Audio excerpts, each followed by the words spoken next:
Hi, folks on the phone. This is Subhash here. Good morning. Welcome back to the class. We'll get started in a minute, folks. Hi. We'll get started in a minute, folks. Hi.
All right, folks, let's get started.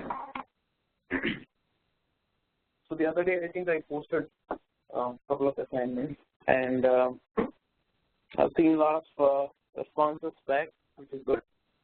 And I think probably one of you probably has accidentally deleted my assignment.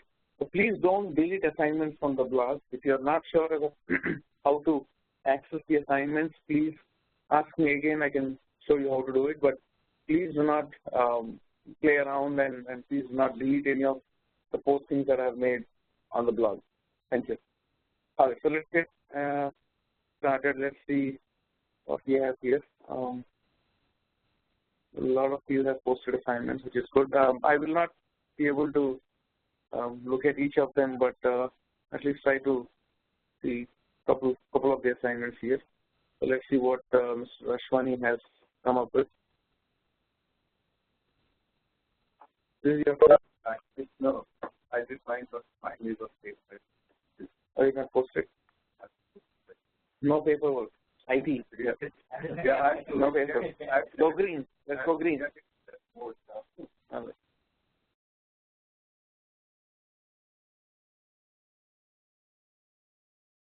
Where is your document? What are you waiting for? I wanted this to be posted here. Ahmed?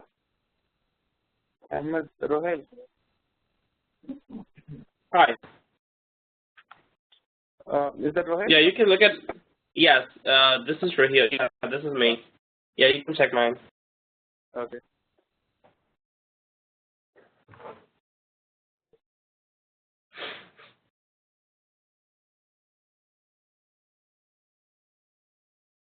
Okay, so you did not take a template online? No, I did not. I just copied one because I did mine in Google Doc, and I wasn't sure how to copy a template into a Google Doc instead of a Microsoft Office. So right. I just copied one. Okay. Okay. All right. So this is Gmail registration, right? Okay. That's correct. Okay.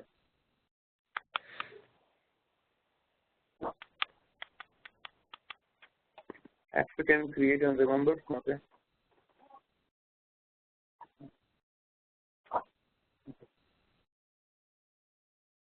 Okay. So I think I think this is good. Another precondition that you could think of is the ID should be available. I think that is one precondition that I could think of. Wait, what did you say? ID should be available? Correct. The ID that. Yeah. So I actually did. I did that in my alternative flow. Okay. Yeah, that is good, but it has to be a precondition. Right? Okay, I got you. Yeah. So I mean, ID has to be available. User ID, yeah, that ID should be available. That's a precondition. Okay. Okay. Okay. I think you wrote it in very detail, which is good. I like it. This looks good.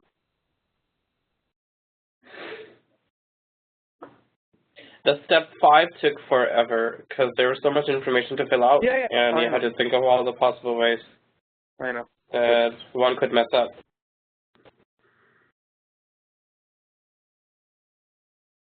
This is good.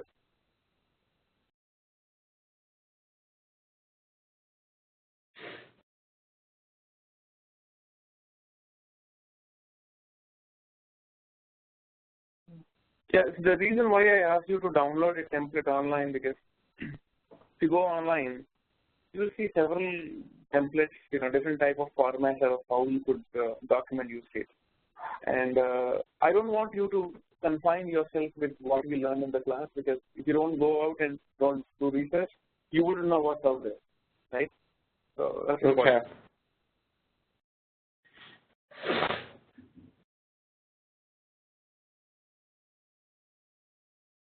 So this is change password? Okay. No, this is change password one. Okay. Okay. So why are we talking about forget password here?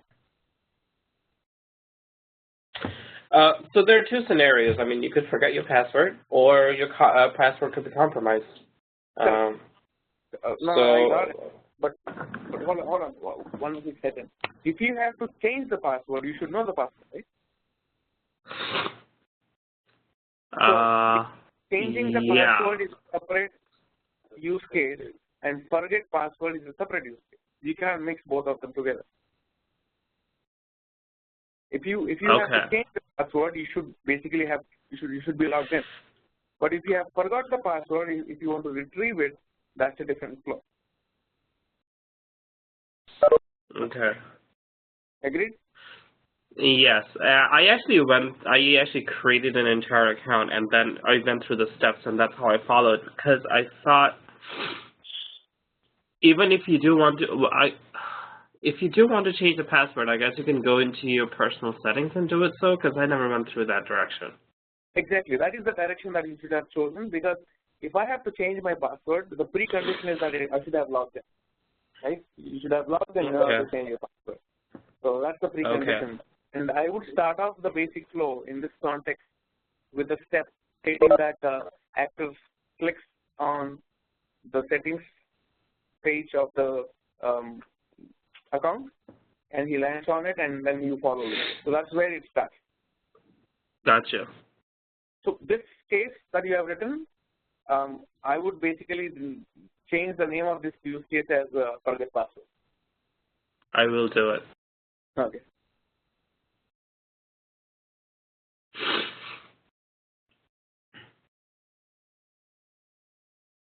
So this is to draw cash, right? Withdrawal. Active name matches the name on the debit card. I don't think that's a precondition. Anybody could draw cash, provided they have a ATM card and PIN number. So the first for security purposes, I thought it would be a precondition, because you don't want anybody who, I don't know. I mean, you don't want to. That's the ideal scenario. You don't want anybody to draw cash. That's an ideal scenario. That's an ideal scenario, but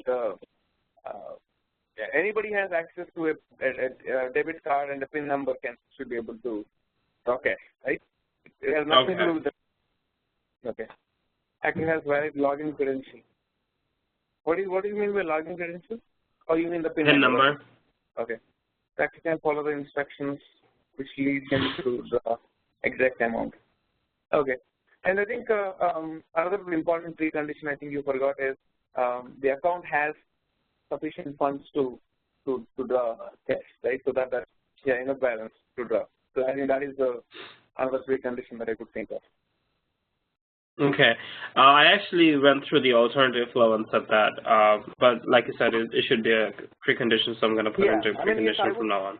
Yeah, I would definitely document the alternate flow, but I think that should also be listed as a precondition. Okay.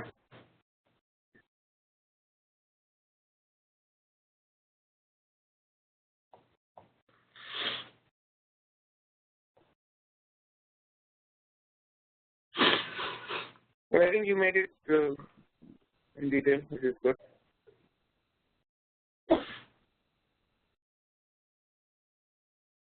Yeah, I think overall, I think I would say this is good.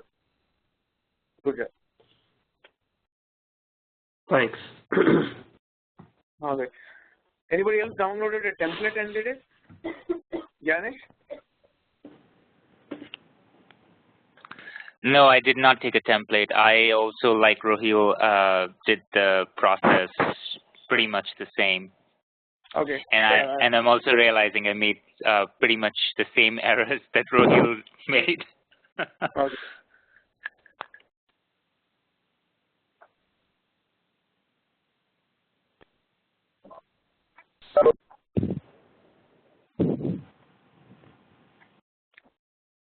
Are there anybody else in the class or online who has documented this in a template? Yeah, you can check Mintu. Mintu? Okay. See, if you see my instruction here, right? Download a use case template. So it's a clear instruction. Okay. All right, so let's go and check what Mintu has done.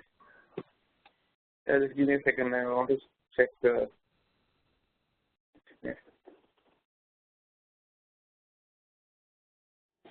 Hi, Subhash.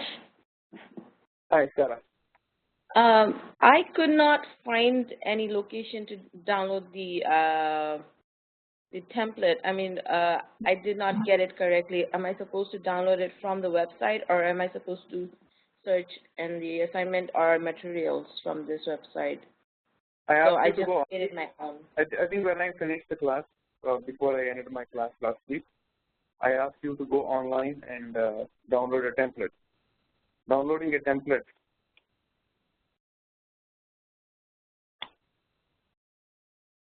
is as easy as this. Did it? So many templates here.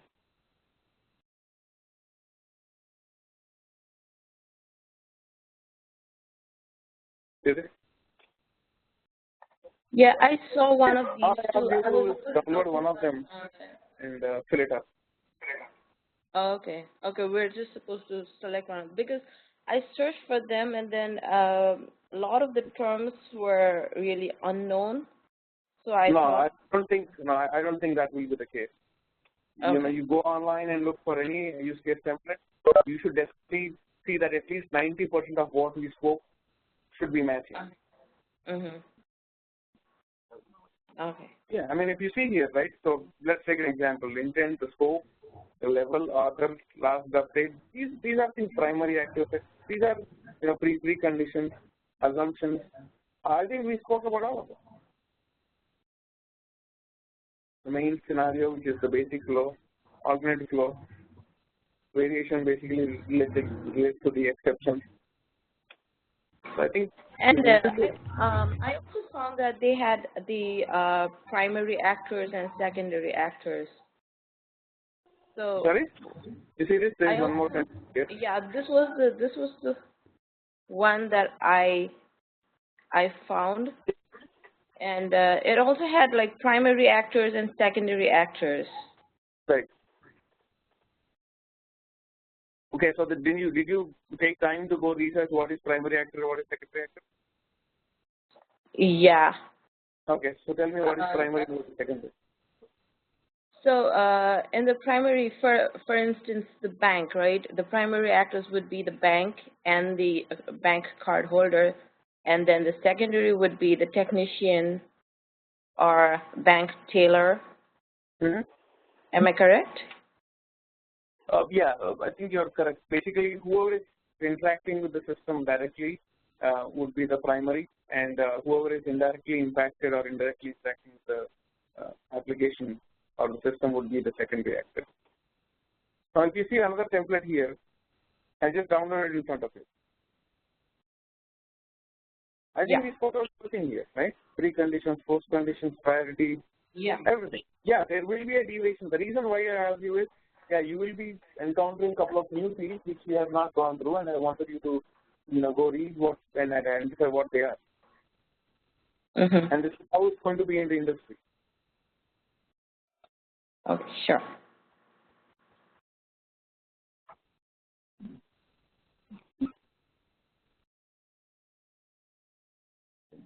Okay. You want to do it again? Okay. Let's see what Mintu has.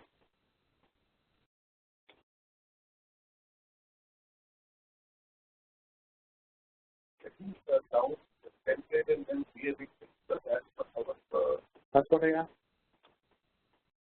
If you see my assignment, that's what I posted.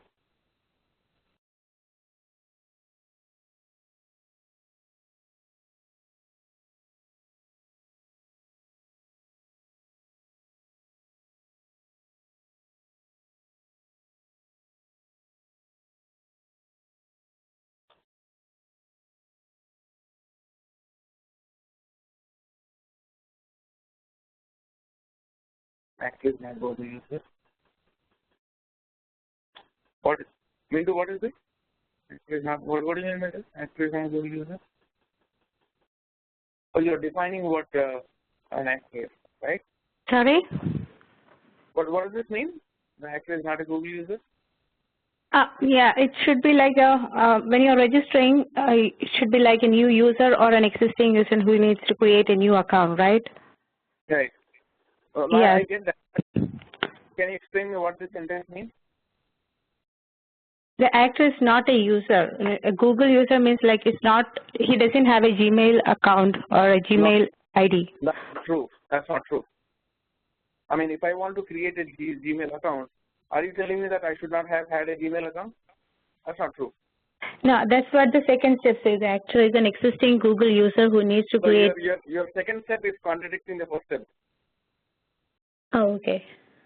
Right? Yeah. So your documentation should be consistent. You cannot have contradictory statements in the same, it can be true or false, but not both. Okay. Right? If it is both, then it is both. Okay. Okay.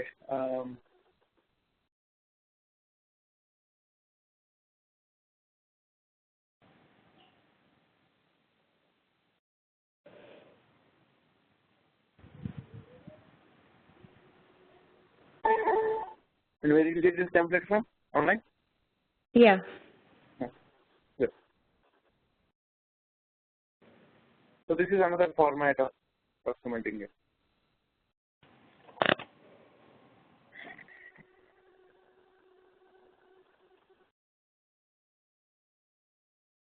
So just please fix whatever you have to.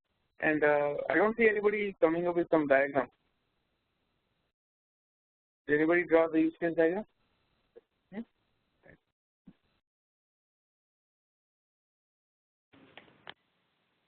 So I'll check yours once you fix everything. All right. Any questions before I get started with your session? Yeah. I have draw UML diagram for 2 of them. You can check if you like. Sure. Krishna, I'll take it offline. I'll review it and I'll pass on the comments. Sure.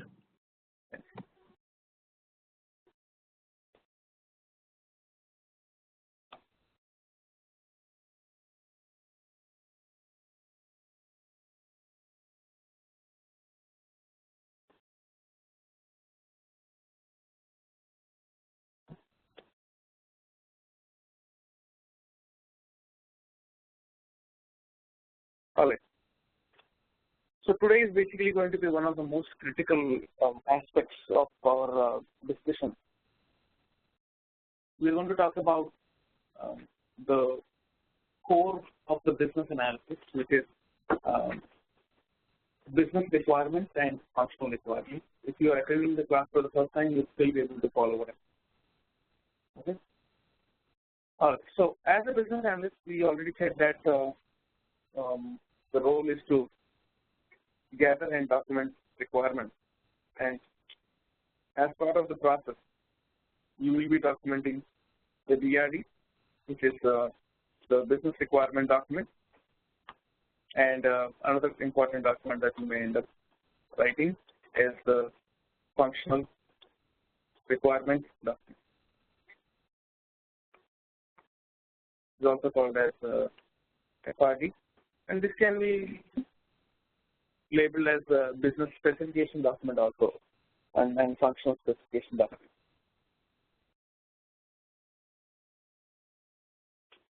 Now, these are the two main documents that you may end up documenting in the real time. Now, let's try to understand, and as part of the requirements gathering phase, let's try to understand what is a BRD and what is a FRD. I think these are two important concepts that you have to be well versed with. So when you start documenting requirements in a typical requirements gathering phase as a business analyst, the very first milestone that you may end up documenting is the BRD or business requirement document. Okay. So to define what a BRD is, a business requirement document is a high-level document. It's a high-level document that identifies the business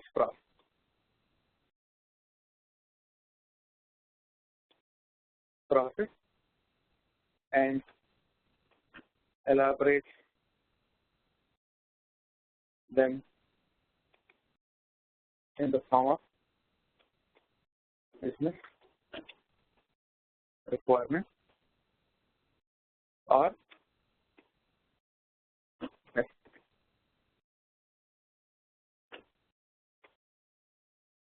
right? So business requirement document is a high-level document which identifies the business process and elaborates them in the form of a business need or business requirement of business necessity. Okay. What is high level? What is high level? It's not too narrative. Okay. So when you are documenting the business requirement, also like this is what the stakeholders typically that they want the this solution. We have a solution. A business requirement document will identify the business process. It will identify the business needs. What exactly does the business want will be captured in a business requirement document. And again, the reason why it is called as a business requirement or the reason why it is called as high level, because all it's going to tell you is this is what we want. It's not detailed. It's not detailed. It's only going to talk about the problem statement. It's not going to talk about what is the solution to accomplish that state. Right? So here, to define what a business requirement is, just give me 1 second, folks.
All right.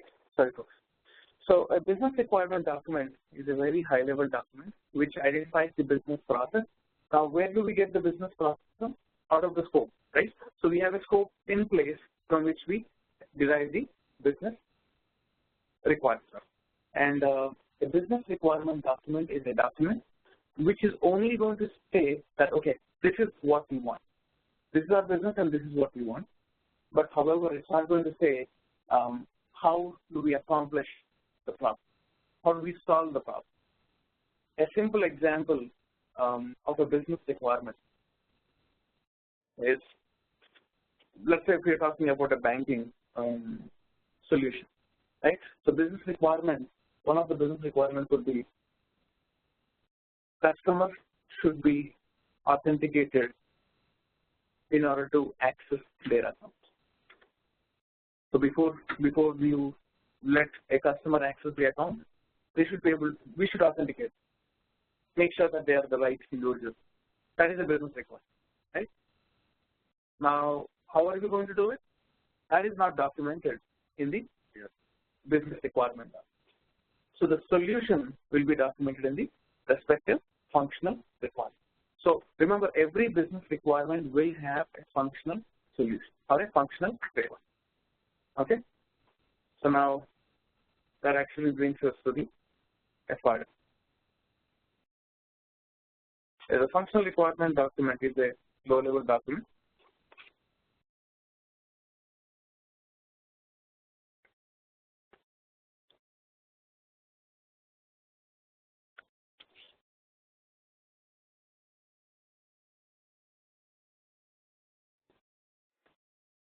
That elaborates the business requirement and documents the solution for the process. Okay.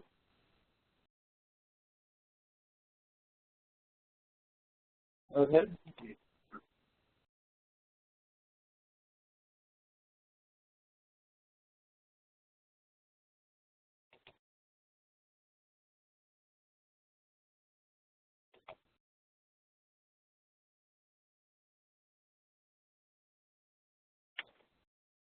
Okay. So to give an example of a functional requirement document, so assuming that we spoke about the authentication requirement, right? So for that business requirement, the solution could be, okay, system should display a login page and prompt the user to enter the ID and password. So user enters the ID password, clicks the login button, and system authenticates the credentials and navigates the user to the respective. So that is how you accomplish your business needs. So these details with respect, of course, I mean, I just gave you a high-level overview of the FRD, but it's going to be very, very detailed. What the page looks like, what are the different elements displayed on the page, any and everything associated with the authentication will be done. And this is for both BRD and FRD. Okay, so basically what you're asking is, do we need to document a use case for a BRD FRD? Use case is one way of documenting it. Now, one way of documenting requirements. Okay, so now when I'm documenting business requirements, I can also document use case. When I'm documenting functional requirements, I can also document it as use case. Okay, now use case is a different style of doing it. Now, depending on where you end up working, if the business or if the management or your BAs or the process says that you have to document the requirements in the form of use cases, that's what you have.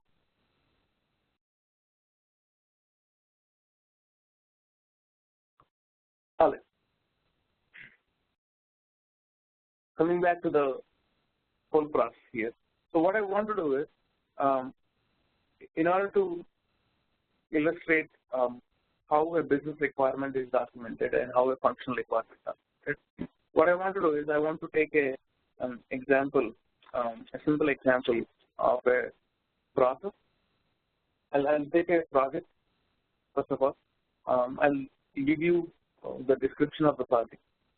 Then from that particular project, we're going to take a couple of business scenarios, business cases. I'll explain you the business case. And for those business cases, we'll document the BRD and also an FRD. Okay, and also some UI markups, all that stuff that you probably want to know. All right, so here, let's go ahead and get started with the project. So the name of the project is CWS. It's customer website. CWS website. Customer or client website.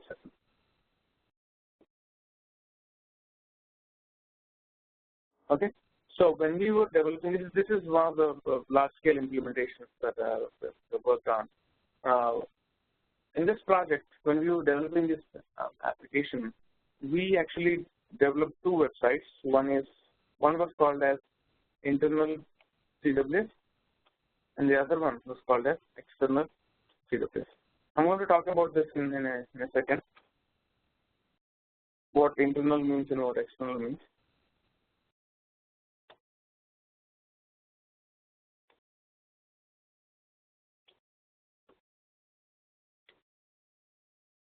But before we actually get into the details of this project, from an interview perspective, whenever you go, attend interviews, I think one of the most frequently asked questions is about the project. Right? What is the recent most project you have worked on? Right? Give some insight about or details about the project. So that is one of the very, very important questions. That is probably the first or second question that you may end up handling.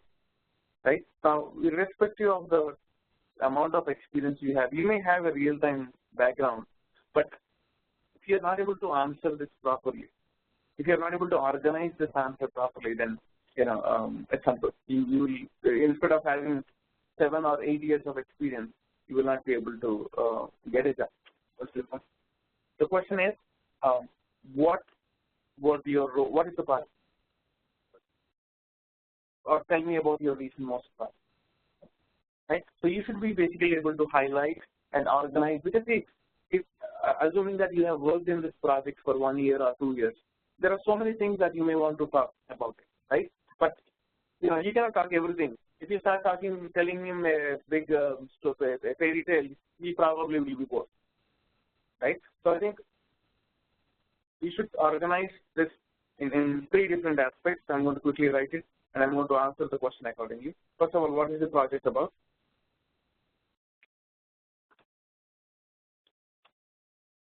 Who are the end users? In the sense, who is this project developed for? And what are the privileges offered by the project?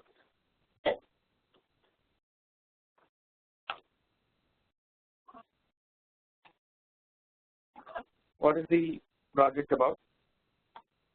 Who are the end users?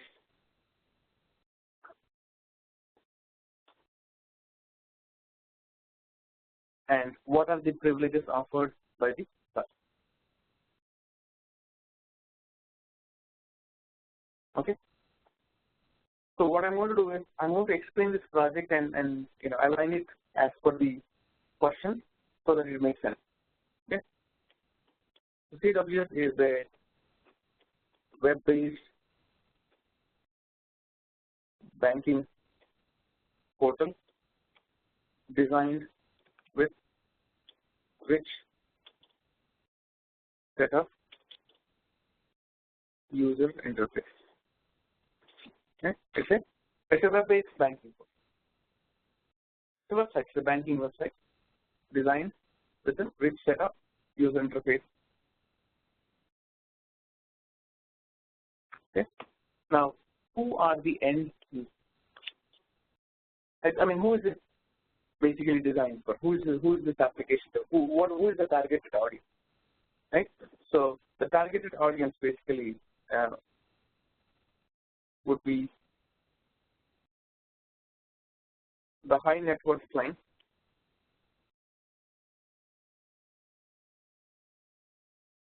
so here, who is the high net worth client? Clients whose net asset value is more than 25 million. So whoever is opening an account and whoever has the net asset value of more than 25 million will be enrolled into this product. This is a product, right? The product is an application. Always, right? It's a service.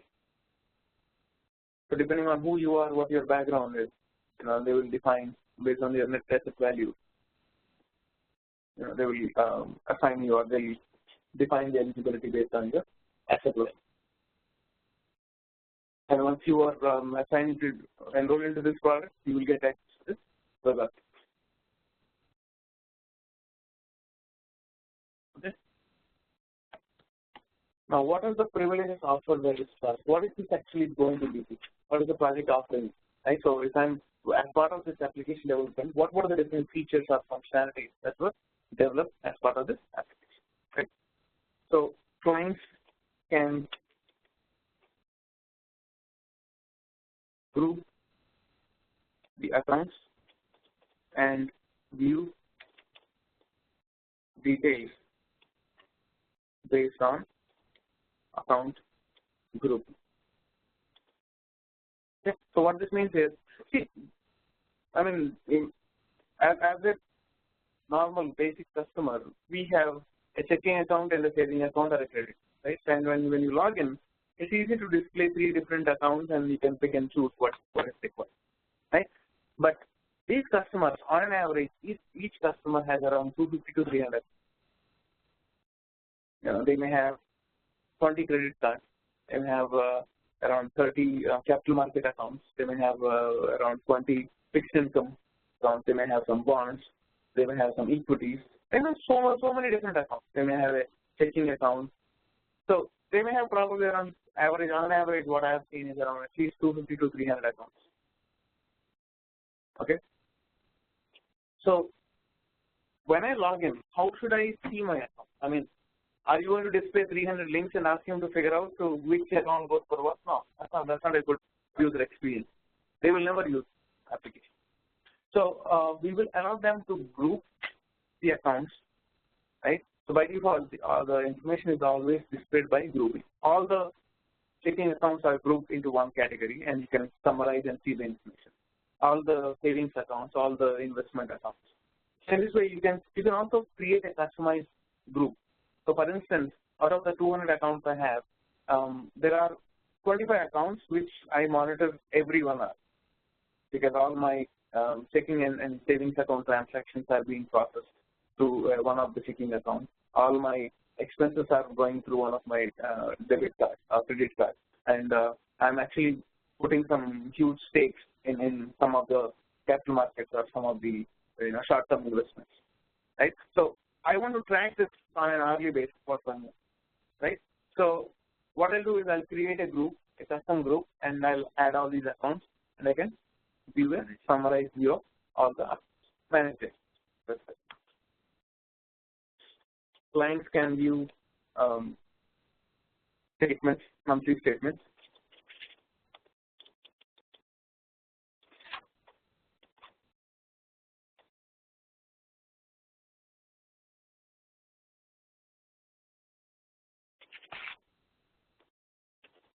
Clients can analyze the gain, loss on any investment over the period of time. So they can basically select an account and they can see what is the gain, what is the loss, dividends for a given account for a given period of time, for the past 1 year or 2 years. Okay. Clients can generate on-demand reports.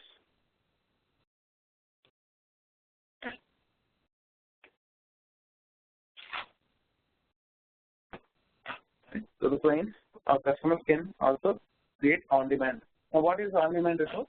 So, for instance, let us say if I want to see the report of all the transactions which were debited on a particular day, which were more than $10,000, right? For this, I don't want to go back to all the transactions and check each and every transaction. It's tedious, right? All I have to do is get into the on-demand reports page, select the data that I want to see, for that particular period or for the particular date, and I can quickly generate it. Let's say if I want to see all the credits on for a given window, for a given period of time, for a given amount. So I can basically customize and I can see generate whatever report I want within a matter of seconds.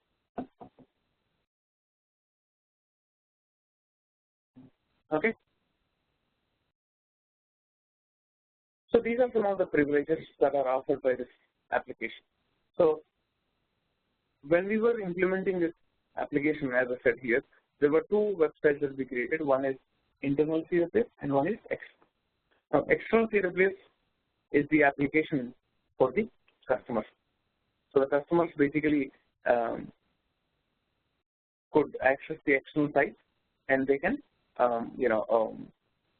gain access to all these privileges or features. Okay. Now, what is internal?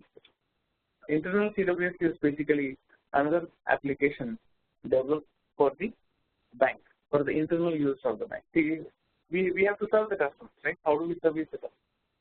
Let us say if a new customer is walking into the bank, we have to create a profile for him. So if I have to create a profile for him, then I would need a system within the bank with which I can create an account, right? Or if I have to request a checkbook for a customer, or if I have to update a customer's profile.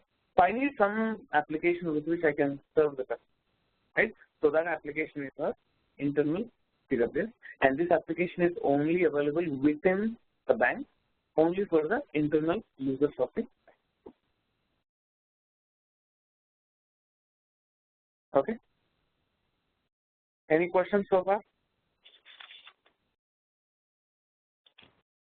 Hey, Subhash, I have a question. Can the external and internal could be the same for any business? When you say same, can you explain what it means? Like, for instance, like with a checkbook, you said if a customer needs a checkbook, customer can order a checkbook from their website as well. So, for just an example, so why would they need an internal website? So. Okay, so what he's asking is, with the example that I just said, the customers should be able to access or submit a request for a checkbook by logging themselves through the external site. So his question is, why do we need an internal, team? Why do we need another internal application with which we are helping the customers? I'll take a simple example. You call the bank, you don't have access to internet, and you're asking them to request a checkbook, and they're telling you that I don't give a damn, you have internet access, you have a user ID password, you should be able to order, go ahead and do it. If this is the answer you're getting from the bank, how do you feel? I'll change the bank. Yeah, right? Because I mean, I agree. Yes, I agree. But today, when you think about the banking system, there's pretty much a teller can do, we can do at home too. Correct. Maybe. Again, there are restrictions on what you can do and what you cannot do as a customer.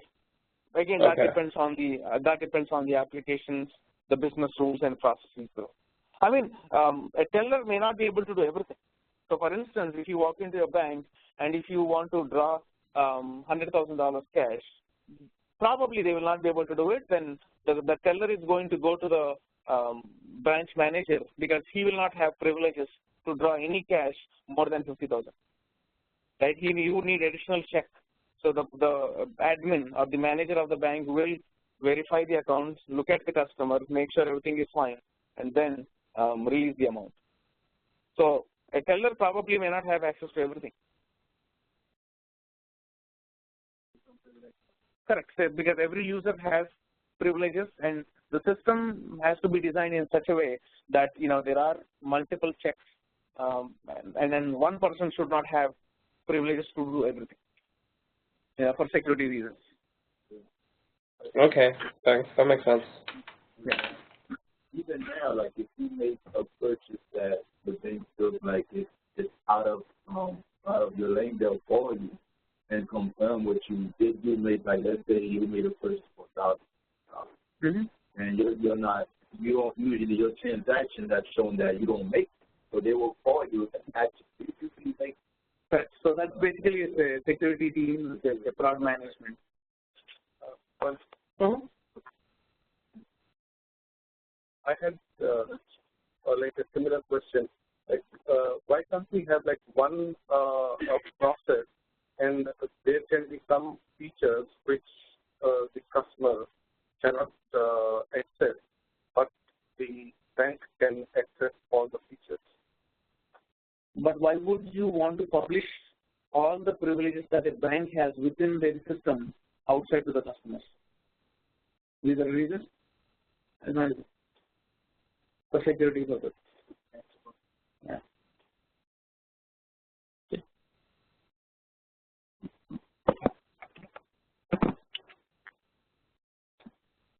Or if you don't have any questions, then what I'm going to do is I'm going to show you a business requirement document.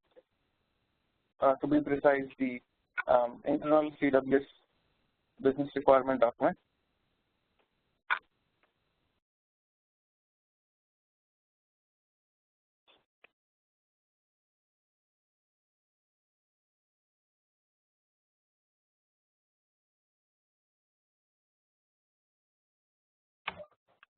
So Subhash, are we gonna have like two documents, one for internal, one for external?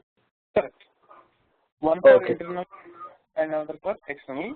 But our focus right now is the internal CWS internal users BI.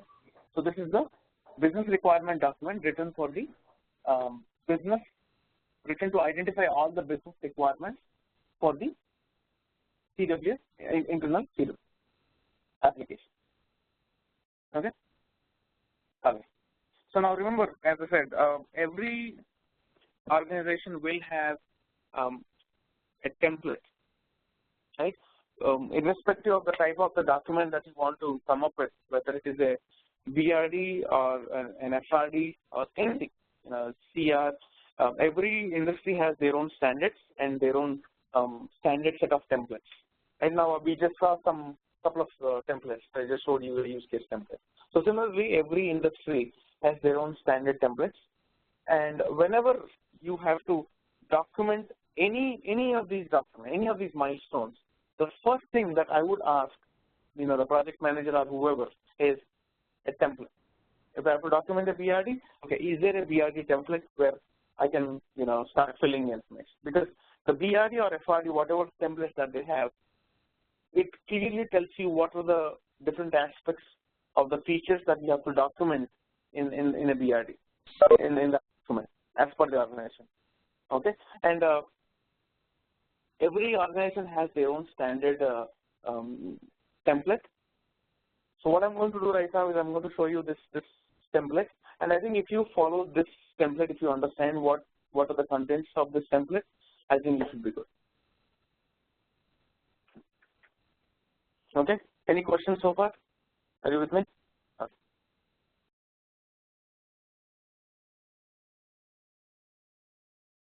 All right. So here, if you see program name, again, this is specific to the customer. The program name of the program, the work request name. Every program or project will have an ID internally. A work request, a program will have work request. It has an ID. The work name. Then document control. Every document will have a document control history. Now, this document control history will have details about what are the different changes that were made to this document, when did you start documenting it, what did you update in this document, what are the different features that you have documented, what are the changes that you have made. So basically, this is kind of a change log that you will document. And this change log will keep continuing until your document. Now, if you see this here, we have version, the date, the status, and the author, and the comments, right? So version 1.0, it started on Jan 8. This is a draft version, right? And version 1.1, so there were changes made in 1.0, and the comments on these changes, what were the changes, the summary of these changes are documented. So this way you keep updating this document, you keep changing it until it is finalized. What does final mean? Final means that this version of the document has been officially reviewed and approved by the business has technically approved.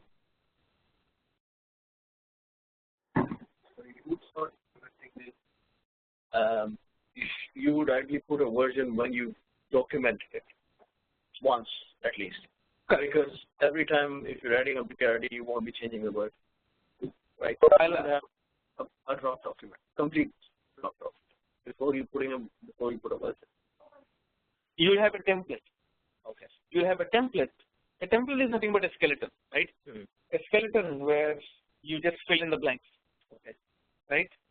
Just to show you what I think I just downloaded one of the use case templates. Let me show this to you. You see this, right? This is a template. Use case for project, right?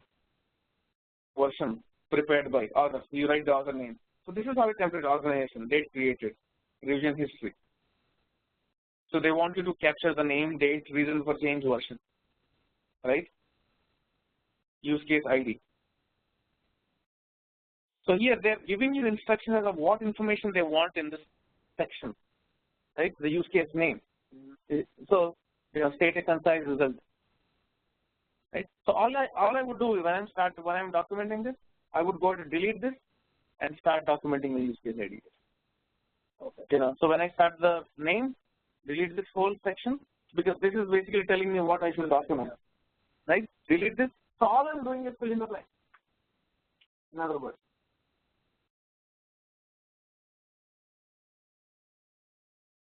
Every single time there is a change, if you're having a new version, then there'll be a lot of. Yeah. Yes. And technically that's how it's going to be. All right. So let's take a simple example to see how this works, right? So let us say if you have to document a BRD and let us say there are around 50 requirements that you have to interact with the business users and you have to document the BRD. So this business requirement document needs to be updated with 50 requirements. Okay. Now on the very first day, you probably will set up meeting with the business users and you may probably have 1 hour or 2 hours of time, right? You cannot document everything, all the 50 requirements, right? So on first day, maybe you will have an agenda and you will start talking about the first 5 requirements, right? And in that meeting, they'll give you some inputs. You'll basically summarize this, you go back, you start creating this BID and you update the business requirement document with these 5 requirements. And you name it as version 1.6, let us say. Okay? Then you set up another meeting, right? Now the objective of second meeting would be maybe for two reasons. One is review what you have documented, get the 5 requirements that you have documented reviewed, and second thing is discuss about the next point, right? So you go back and again, let us say they review these 5 requirements that you have documented and they'll ask for some changes. You make a note of them. Then you'll start talking about the next 5 requirements. You come back, then again you update whatever the changes and you update the new 5 requirements. What's name it as version 2.0, whatever, version standard. Again you go back.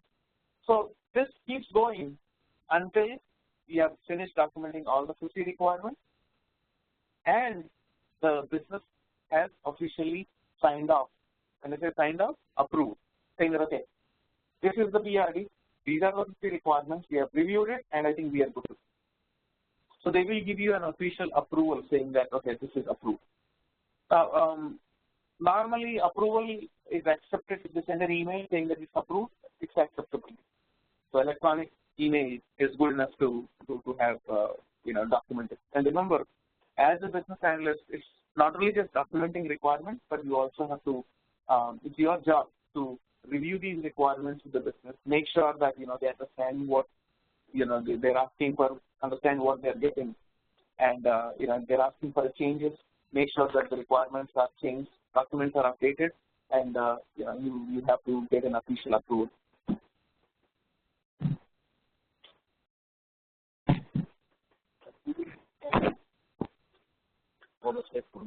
So the question is, who are the audience involved in this approval process? First of all, the business. The business definitely has to, business or stakeholders will have to review and approve. Then the project manager who is implementing the solution. The project manager and the technology team will be responsible for also reviewing and approving. And sometimes the testing team also has to review it and approve it because they have to judge their timelines, their estimates, and all those activities accordingly. But I think at a high level, there are two teams that definitely need to review and approve this. One is the business stakeholders, and the other is the technology.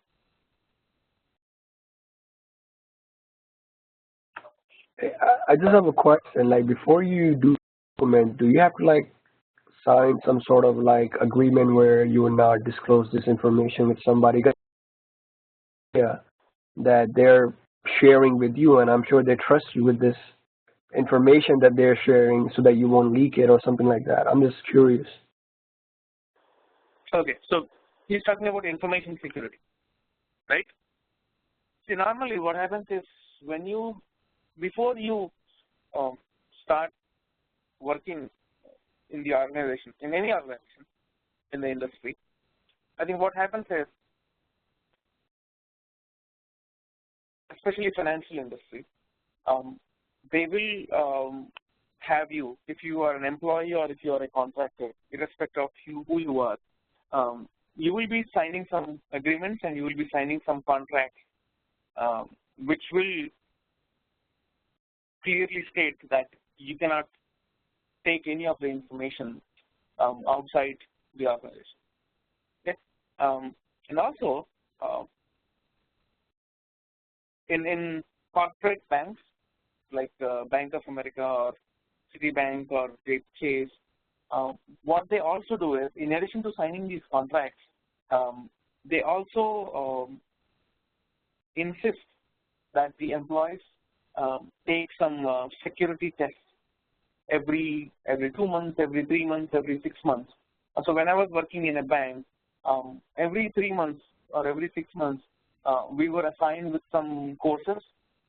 So this is basically a self-taught training program you have to take, and this will clearly tell you, these programs will basically teach you what is confidential, what is not confidential, and what are the different ways in which you are violating the rules, and what are the different things that you cannot do. The company policies basically, from a security perspective, from a data perspective, from even a simple email policy will also be, what are the emails that you can receive, what you can send outside, So any and everything, if you have a laptop, a company's laptop, where can you take it, where you cannot take it, where can you access it, where you cannot access it, password policy.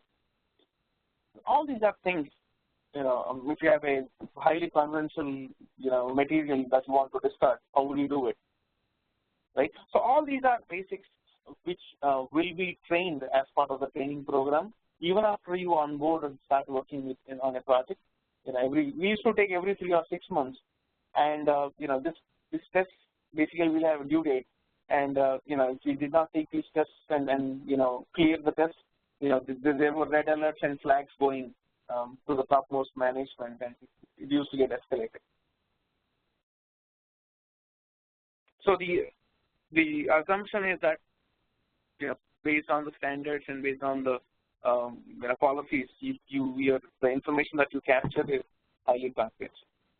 And I'll tell you simple instances where people were laid off. We had one of the employees who basically got his own personal laptop and he connected it to the network.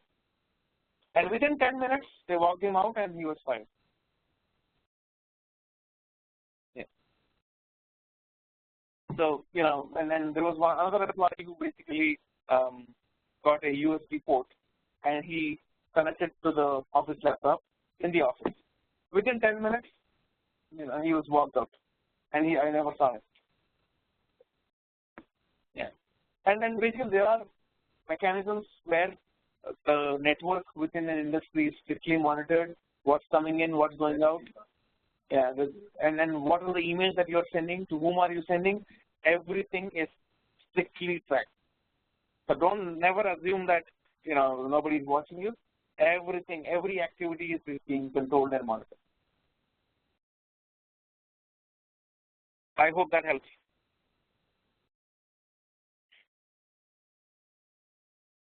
And I would never, browse personal stuff, nor send personal emails when I'm in the office. And don't think that nobody's watching. Yeah. Never ever, browse personal stuff. in the office. Okay. All right. So here, the next section is the list of the document reviewers and approvers, the list of people who are going to review the document, the BRD or FRD or the approvers, right? Their titles.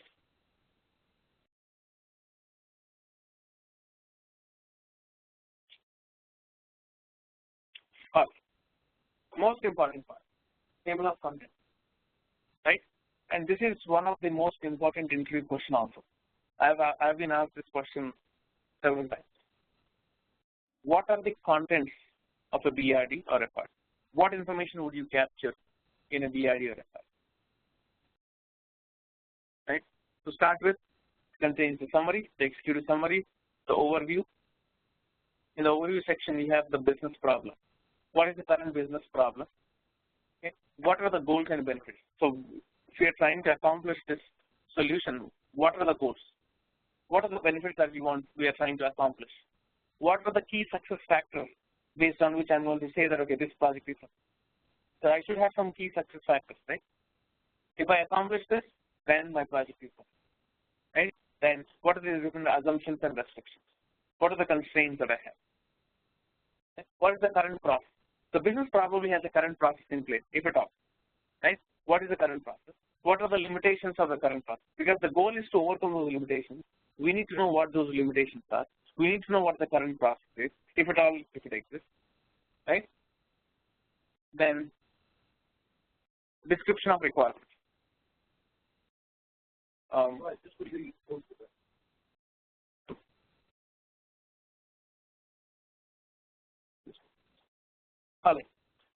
The required business processes. Now, the required business process basically highlights the high-level business processes, the scope of the business process, the groups, who are the different business units who will be impacted, the business primary business users, external impacts. Is there any external user outside the organization who's going to be impacted? Everything, all the information, in case if there is exists, right? Then specific business requirements. So far, we did not talk about the business requirements, right? So here, list of business requirements. Now we are listing all the business requirements. Okay. Then performance requirements. Then so see again, every template is different. But I think if you understand these basics, this is more than. Okay. So now let's go ahead and let's quickly look at the summary.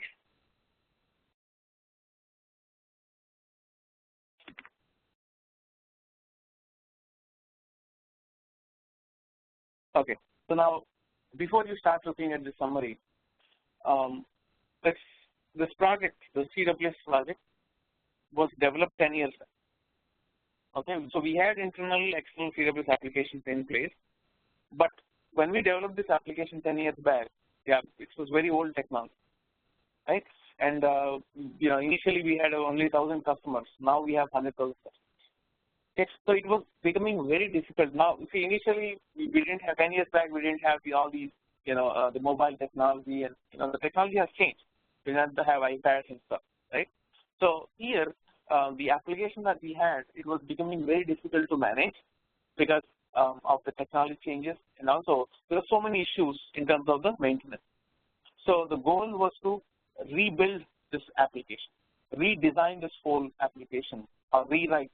So here, that's why the reason it's called as WebSphere rewrite. WebSphere is a technology. Don't worry about what WebSphere is.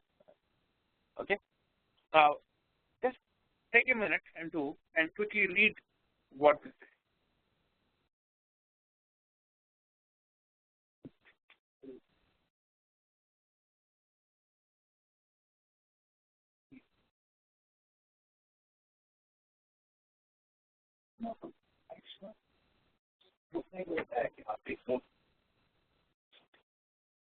We have right? Yeah.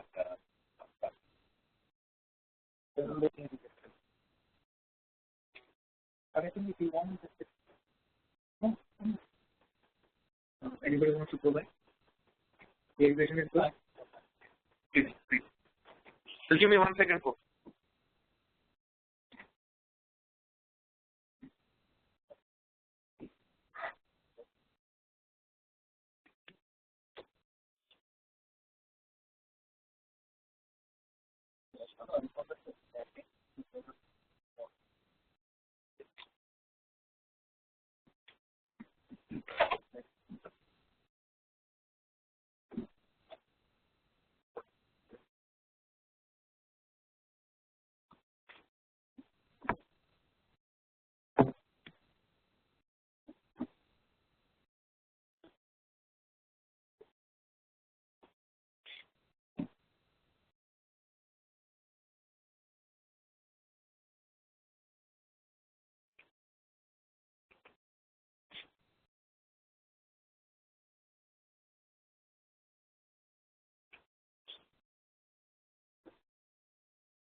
All right.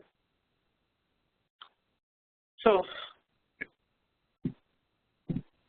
the summary basically is talking about the products that we are trying to rebuild from each user perspective. So from a client perspective, what is that we want to accomplish? It should have faster performance. The site was basically slow. The existing site was very slow, and we want to have it the page loading quickly, and then the performance should be fast with less downtime. We don't want the site to be unavailable at any point. It should be available 24/7. Right? The clients must not lose capabilities, and look and feel must be maintained. Now, just because we are redesigning the whole website doesn't mean that we want to change the color and look and feel. No, we don't want that. From the user perspective, you should not see any change in the site. The only change that should happen is the technology. See, technology is changing, but that doesn't mean that I'm changing the whole look and feel of the site. We don't want that. I'm not saying this. This is what the business wants. Okay? And clients should not experience any, and then also they must not lose any capability. Now, if the current application has 50 functionalities, we should still have and retain all these 50 features. We should not lose any of them. Right? And also, they should not experience issues that they are facing right now, like getting logged out spontaneously or getting some error messages. So all these should not happen. Okay? And from a front office experience perspective, it should be easier to onboard clients. Now, who is the front office? Internal users, right? Operations. Right? When you go to the bank, who are you going to meet? The front office. They are the front office. Front office basically represents the client-facing team. Okay? Now, when you walk into the bank, what are they going to do? If you want to create a new account, they will basically have a system with which they can onboard the client. Right? So, from a front office perspective, it should be easy to onboard clients. And it should also result in less number of complaints over the period of time. So, as of now, we are the customer support team. The front office is basically handling, let us say, 100 calls, customers per day who are calling and complaining. We want to reduce this to only 10. And this basically will also give us huge financial savings as well. I know this one is the internal CWS, right? So this is designed with the perspective of facilitating the internal user, right? Now, not only internal user, from a client perspective also, right? The client interest is also considered while designing this, because internal site is for the client, for servicing the client. Okay. So should we not say, for example, front office experience, it does have two constraints in there, but then the client experience is also from the front office perspective or the internal user perspective. So the client will not be interacting with this system. This is Correct. the system. Correct. See, I think logically what you said makes sense. So here, there is no need to document client experience. Yeah. This should be in the executive summary of the external CWS BR. What you said is right. But I think see, whoever documented this, he just copy pasted everything and he put the standard. Yeah. We can still have the first three, but under a different heading. Correct. Client will not be having so. Correct. But if you see this here, right? So here we are summarizing the whole project. We did not say that we did not talk about just the internal or external. We said okay, the goal is this whole project. We're talking about the summary of this whole project. We didn't say that okay, this is the summary of internal, or we didn't say this is summary of external. This is basically summarizing the whole project itself, which makes sense here, right? Yeah. I got that.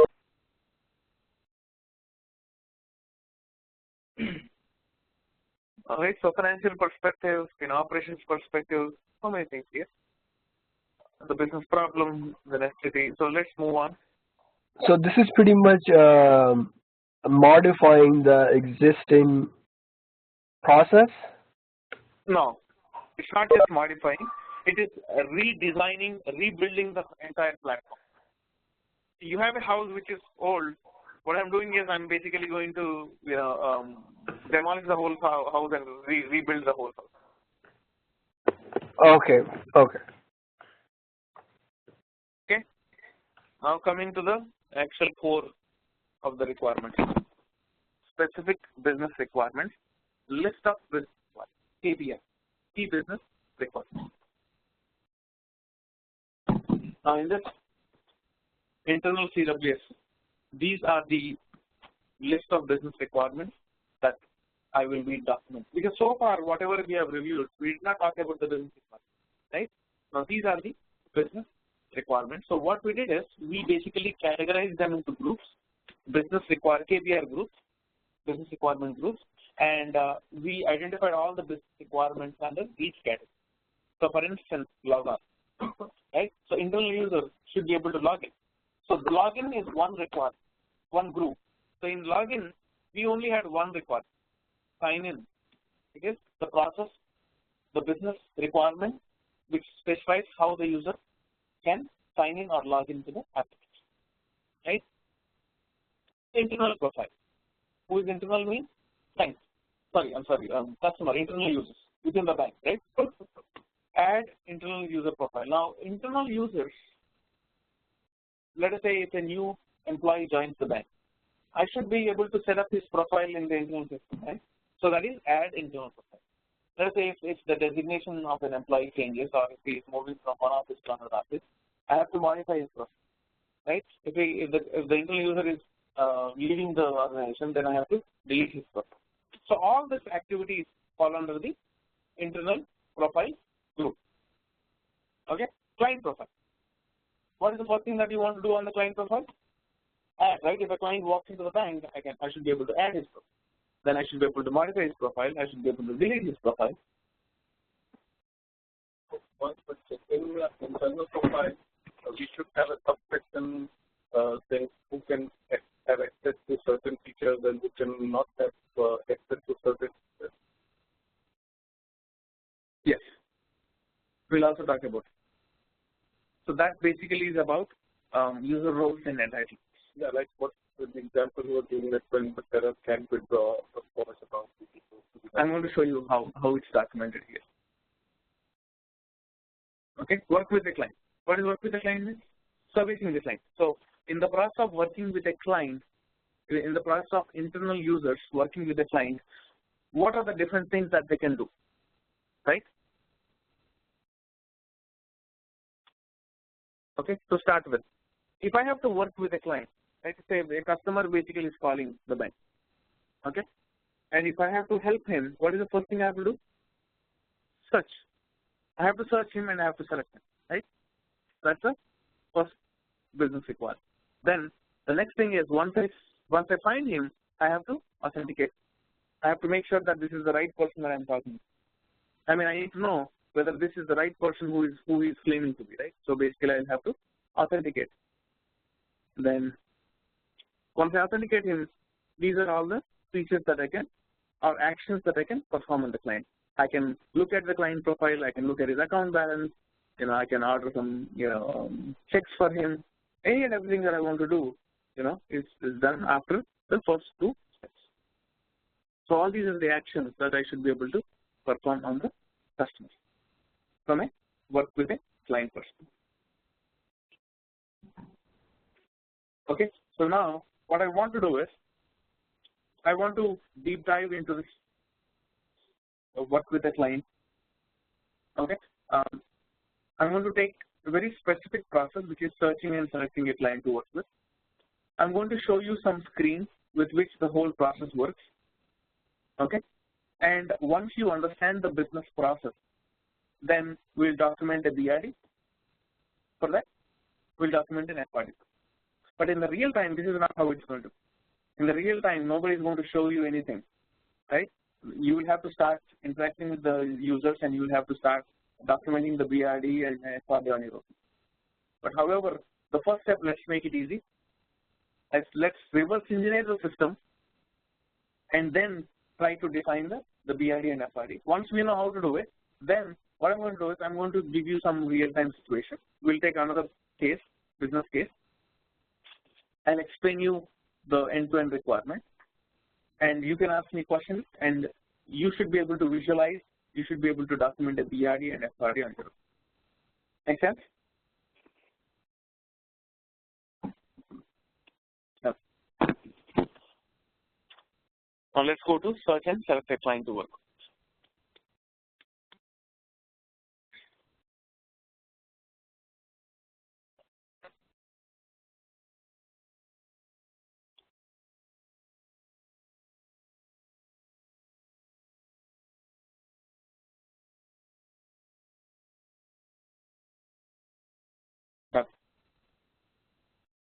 So as soon as the internal user logs in, he will land on the screen, which is called as the work with a client screen. Okay, so I'm actually showing you the process. We said that, okay, as part of the search and select a client to work with, so we need to know how this works, right? Okay, so this is the screen where the internal user will have access to, and the client basically is calling the bank, and the user, whoever the internal user is, he has the screen, and the first thing they're going to ask is, okay, what is your ID? Because if I have to help you, I have to know who you are. First of all, I have to identify who you are, then I have to authenticate, right? So as part of working with a client, the first step is the searching for it. So I can search by user ID, or member ID is nothing but the account, by account number, or by the name, the client name, and the client's bank account. Every client will have a bank account. So these are the four options I'll have in the process searching for it. Okay.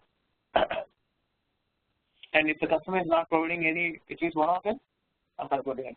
I'll not be able to help him. At least one. He needs to provide at least one. Yes. So as soon as let us say if he's giving you the user ID. So I'm going to enter it, and I'm going to click next.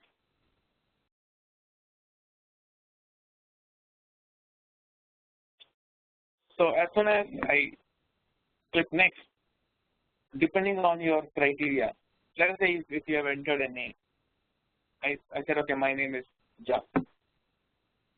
Okay, so I search for John, there could be 100 Johns. Okay? Or let us say if I have given you a complete user ID, then user ID is always unique, it will only result one record. Right? So here we are searching with by names and giving multiple.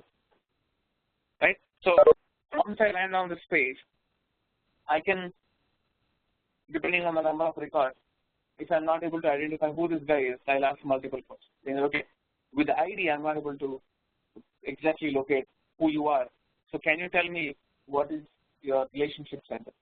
Relationship center here means the place where the account was opened, or your bank account. So I would need multiple, information to exactly identify who you are. Right? So by looking at this information, the internal user will ask multiple questions, and once he identifies the information, then yeah, if he knows that okay, this is the right guy, then he will basically select this customer by clicking the link. He'll click the link and then he'll land on this page. Select an action page.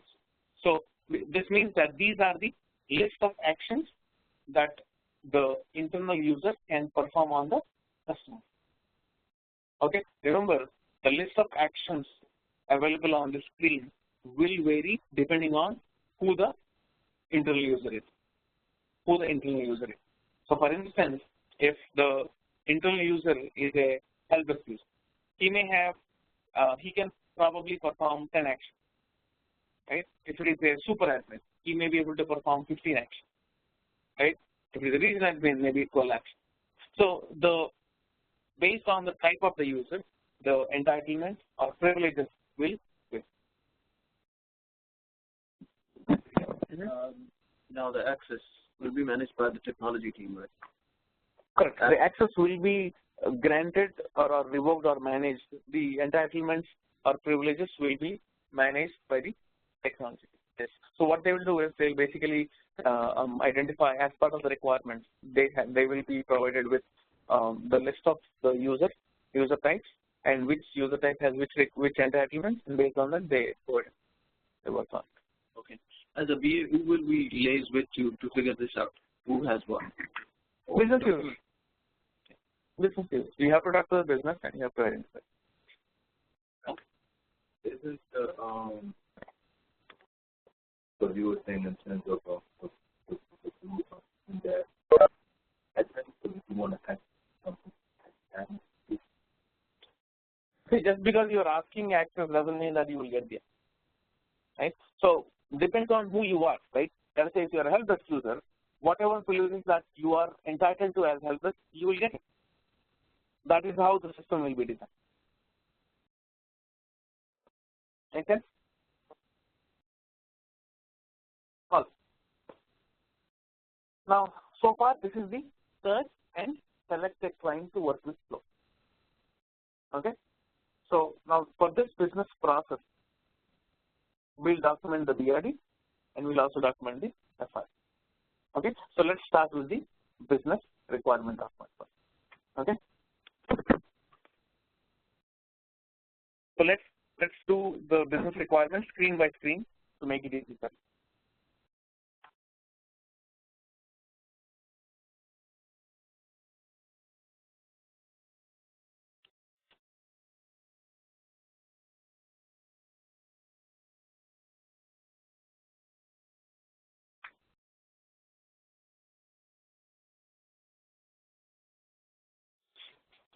Say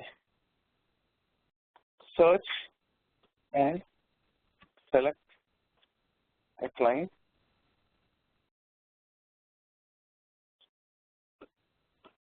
business requirements.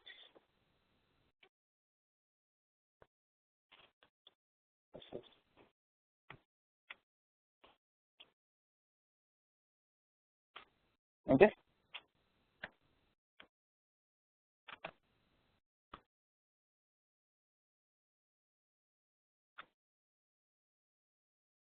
And we want to put a simple table to make it easy for you.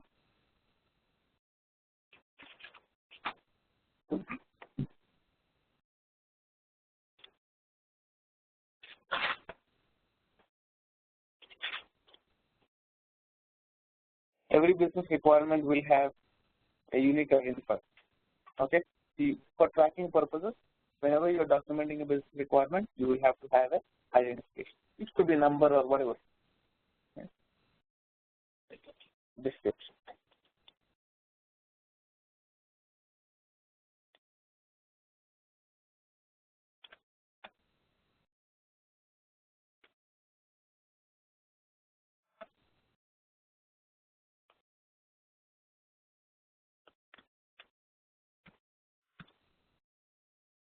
Okay. Now I just made these numbers up. So when you are documenting requirements, you have to follow the industry standards. Look at the templates. Look at the previous documents.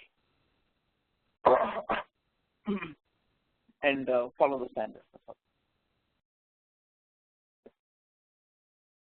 Well,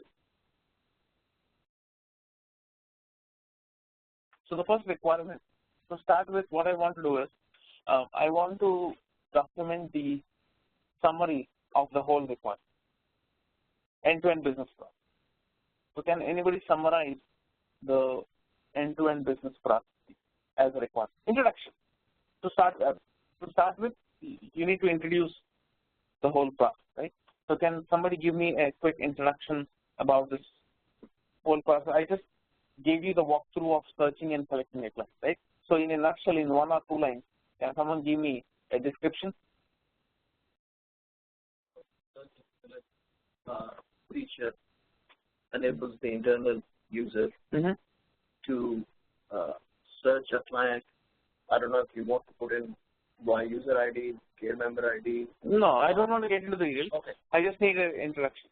Yeah. So this feature enables the internal user to search and select the appropriate client to service. Okay, that makes sense. Anybody else?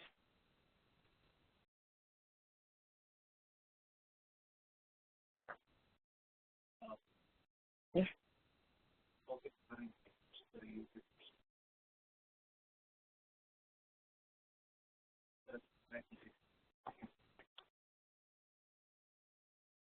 That's right. So work with the client or search and select a client. Yeah. So work with the client basically enables the internal user, right? Yeah. Internal user to search and select a client. We don't have to say database. We just say it enables the internal user to search and select a client in the process of assistance. Okay?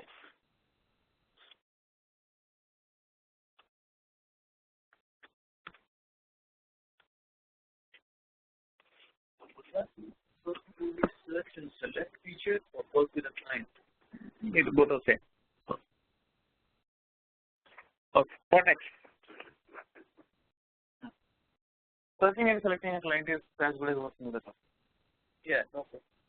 If you're breaking down, which you want to break down as much as possible. Yeah, that's fine. Yeah, you can basically put search and select. Should be. Yeah. Analyst, what next? So now by looking at this screen, tell me the next business requirement. Okay, let's ask Janish.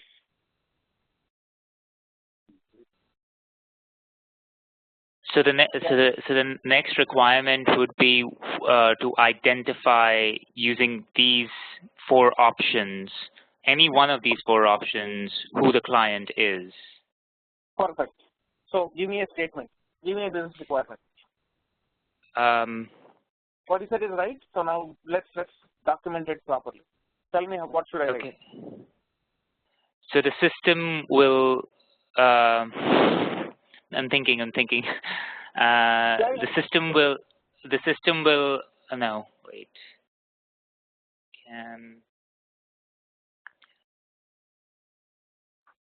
The system will display any. No, the system will identify. Take your time. Any. Give me the correct statement or appropriate statement.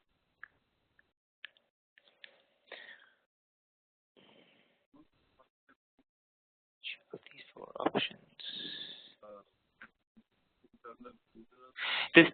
The system will identify which option to.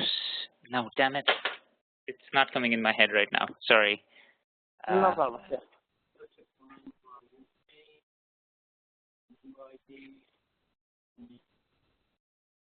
Okay. See, now I think okay.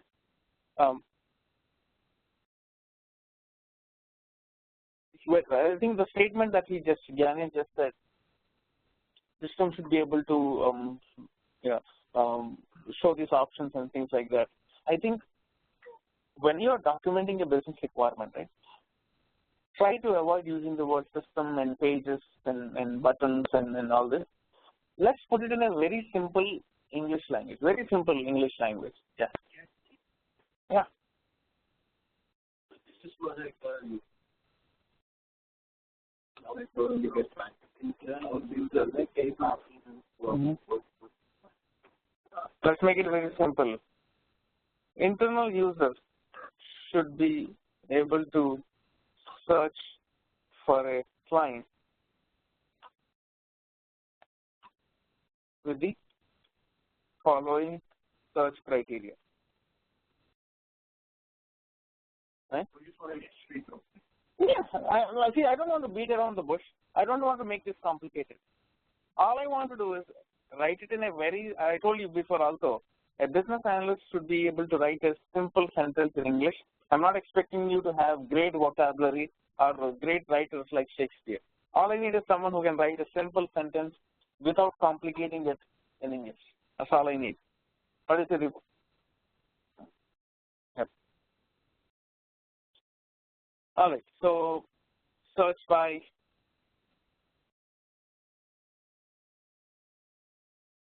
I just write the details, client user ID, then account number,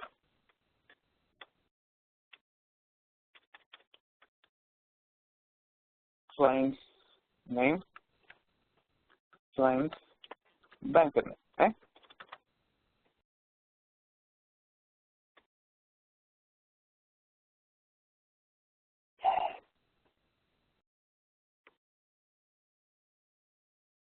Okay.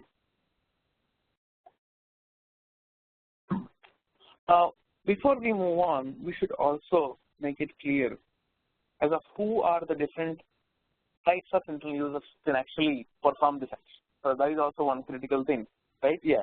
So that is also one important aspect that you have to document. You can say, just list out the people who can actually work with it, right? So listed below are the internal user types who will be able to work with the client.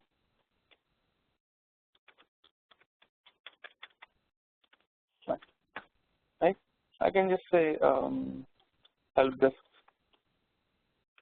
user, then regional admin, system admin, and so on.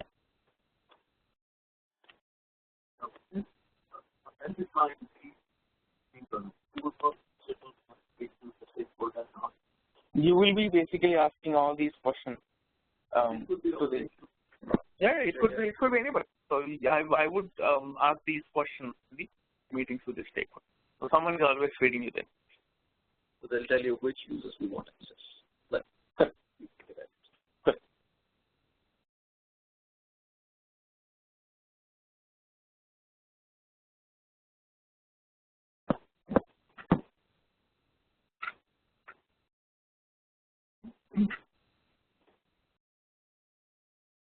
Okay. What next? Do you think we're done with the screen or anything left on this from a business requirement perspective?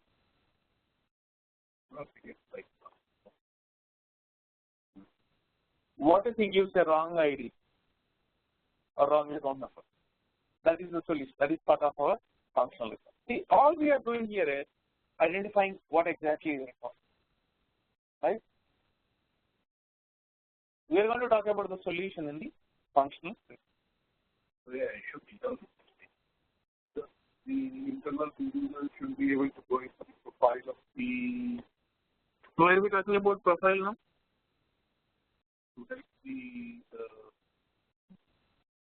Where are you going to the profile?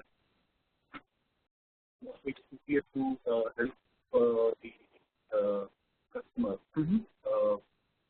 We need to go into the profile to Correct, but first of all, we only got to a point where we said that, okay, this is how we are going to search. Yeah, correct, that is the next step. But having said that, we are trying to reverse engineer the system here. Do you see any business requirements that you could think of that you could extract from the screen, apart from what we spoke? Next button basically is the features, it's a functionality, it's a solution. So we'll talk about this in the requirement, in the functional requirement. But that's what I was thinking was probably is a functional requirement. What were you thinking? Because upon filling in the right information, the user that is functional. Yeah. So that is the solution. How is he going to fill? What happens? All that is basically the solution. We'll talk about it later. Okay. So now let's move on to the next screen. So here I'm going to see a search result, right? So when am I going to see a search result? If my search criteria is valid, right? So upon the successful search, I'm going to see the search result. And for the search result, I'm going to see the name, ID, relationship center, banker name, and the account number, right? So how do I document this requirement? Access users, client's ID. So basically, this is post my search, right? The information that I'm seeing is post my search, right? So how do we handle it? Yes. The internal user should visually be able to see the name, user ID, primary relationship center, primary banker name, and care member ID. That's correct. Yeah, Sarah, go ahead. I was gonna say the internal user is then prompted to a page which has the client's name, user ID, and etc. Yeah, I think what you said is right, but let's try to avoid using the word pages, system, and all that because we are documenting business requirements. We are documenting requirements. So normally when you document requirements, you should avoid using the pages, the buttons, the links, all that stuff. Okay, got it.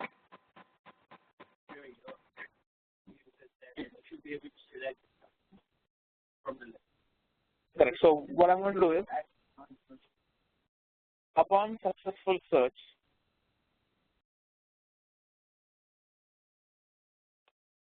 internal user will be able to view the following information associated with the search.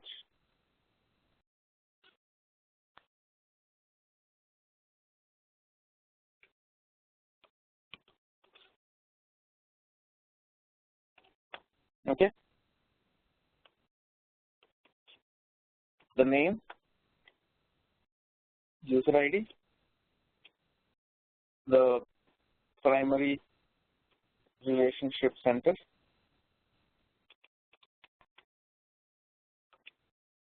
enter, and we have the primary banker name and the account number. So these are the set of information that I should be able to see as part of the process. We can write that internal users should be able to see whole profile of the customer. We can say that the internal user will be able to see the profile, but however, I haven't selected a class. Yeah. Once I select, yes, you can say that, okay, I can see this from all the whatever information that you want to show, you can. But here we haven't gotten to a point where we have selected a client. We haven't. I've searched for a client. I'm seeing some clients based on my criteria. Once I select, yes, that's it. Anything else that you could think of here?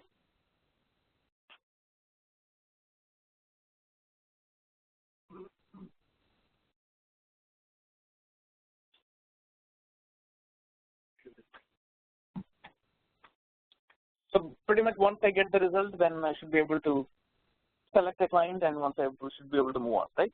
Right? So the capability should be here, internal user should be able to select the appropriate client from the search result, right? That's the next requirement.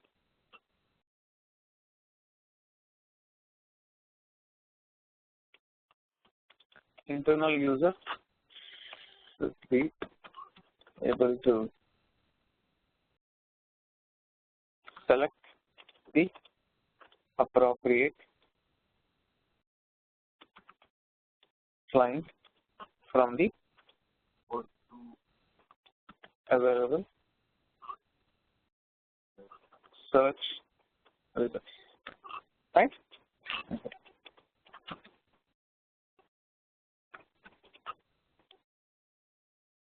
Okay. Now what?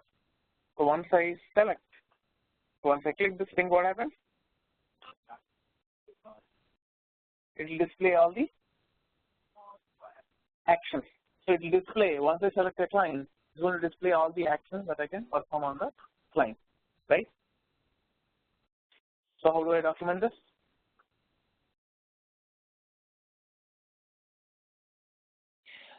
The internal user should be able to view all the various actions available for that respective client. Correct. Internal users should be able to view all the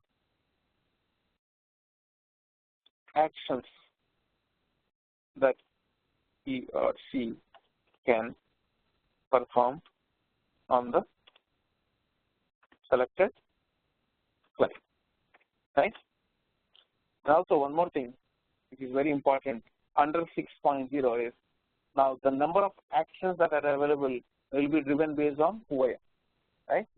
Because it's not standard for every user, right? So if it is an admin, maybe he'll see 5 actions. If it is a super admin, he'll see 8 actions. If it is a system admin, he'll see 10 actions. So it varies, right? So that is also a business requirement that you have to visit. So I'm basically writing it under this. I want to say internal, the list of actions available to the internal user varies based on the user role entitlements, right? What is entitlement? Entitlement is nothing but privilege. Right? User role and entitlements are privilege.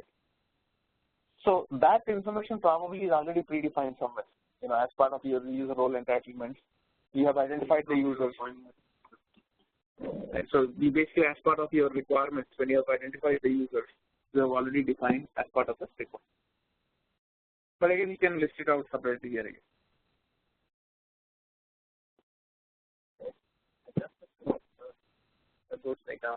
When we are documenting this, we would have identified the users already. Correct. All the users that will be interacting. I think that is basically the first thing that you will do, right? The login part, the identifying the users, what they are capable. I have a quick question, Subhash. And which user has access to which feature. Yeah, good. You capitalize some of the words like within a sentence. Is there significance to that, or just doing it? Which sentence, which words are you talking about? I mean, throughout the notes and everything, like you capitalize list in the L in SSBR 6.1, and then actions of A, and then R for role, and E for entitlement, Client. U for user, or C for client, or any of these. Is there significance for that, or are you just doing it? Yeah, I mean, basically it's an action, right? Client basically, obviously, it's a noun, right? And the list, internal user is a noun. User role, so depending on the process, depending on the situation, I would capitalize it. Okay. Even the actor, right? In the previous use cases, when you were writing the actor, it's such and such. Yeah, correct. Okay. So like, wherever it is required, normally during the start, internal user is a noun, right? Normally I just follow the basic grammar. Yeah. And this is the last point. without mentioning the designation and details of the profiles of the people, can we list, or do we have to list, like say level 1, these are the entitlements? Yeah, level 1 means, see, level 1 should have a name. Who is level 1? What does level 1 mean? Level 1, like for example, level 1, the company can have, like say, front desk people, sellers, supervisors, and level 2 can be managers. Correct. We can also say that. Or we can say that, okay, this is the group and these are the entitlements. We can also say that. What you said is right. Correct. If we are, let's say, upgrading a system, right? Let's say a loan system, a bank loan approval system. And in the process of upgrading, we are automating few features which are eliminating a few users which were using the system before. But because of the automation, now their role has vanished. For example, pre-approvals, right? Before there was a user who was used to view documents and just set up pre-approval. But now the system automatically does it. Okay. So that user is eliminated from the process. Will we also document that the user is no longer? Correct. So that is, you will document it first of all. So when you are migrating, when you are redesigning the system, you will basically first of all identify the as-is process, right? And when you're documenting the to-be requirements, then you will basically make a note saying that, okay, this process has been eliminated. This user who was in the system, current system, will be eliminated because we are able to accomplish this by automating this process. You can go ahead and say it. That's right. Okay. Anybody else any questions on this? Okay, do you think we are done with this process? I think search and select is done, right? The goal of documenting this business requirement was to talk about search and select data, which I think has been accomplished. Anybody else has any questions that I can answer?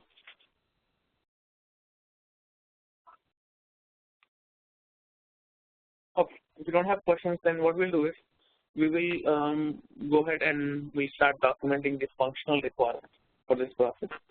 But I think if you want to take a quick 15-20 minute break before we start. Okay. We just right. Before that, when we were going through the different charts, there were like a couple of other charts, the profile of the. Let's see. The system has so many features. What we are doing is, because we cannot understand everything. So what we did is we took one case and we are deep diving and we are trying to learn everything that needs to be done. Yeah. Because the thing is, we cannot learn the whole 100-page document. Right? So that's the reason, to make it easy, what I did was I took a process and any and everything associated with the process we are being done. Okay? All right, folks. Let's take a quick 20-minute break and let's come back. Okay? Thanks. Folks on the line around 11:20, 11:25. Okay?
Analyst folks.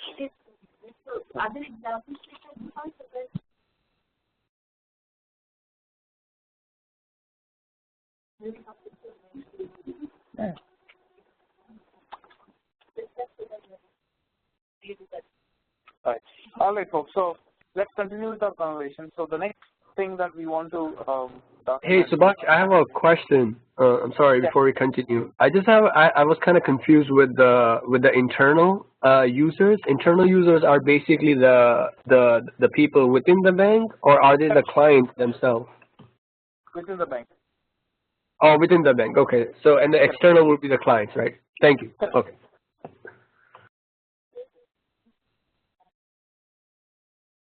For the internal user. All right. So now that we know how to write the business requirement, now the next step is to go ahead and document the functional requirement. Okay.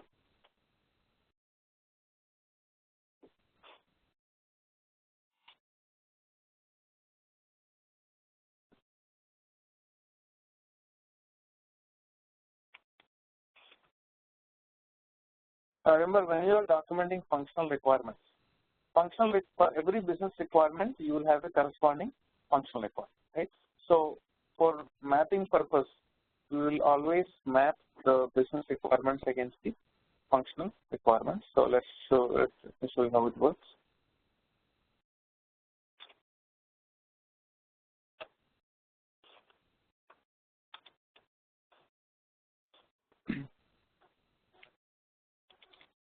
FRI is the functional requirement ID. So we are writing for functional requirements for all the business requirements from SSCBR 1.0 till 6.1, right?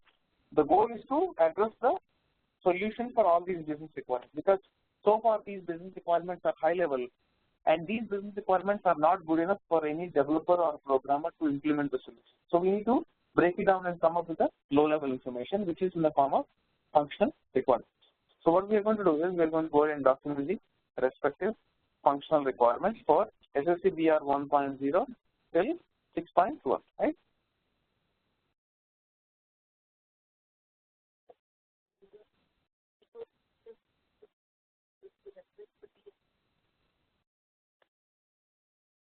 Correct. Without a BRD, there is no FRI.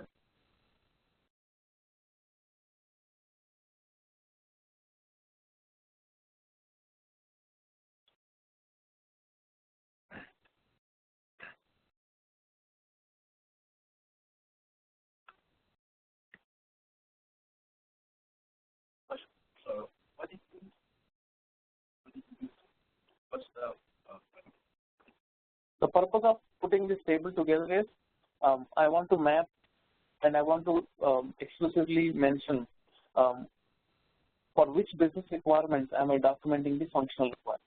Because functional requirements are meant to address the business requirement, right? So business requirement is high level, right? And as a business requirement is high level and you want to document the low level solution for each business requirement, you're mapping. So here basically the objective is to map and explicitly say that, okay, for all these business requirements 1.0 to 6.1, I'm going to document a functional solution, and that mapping, that solution, functional requirement will also have a number. Every requirement should be uniquely identified and should be verifiable and tracked.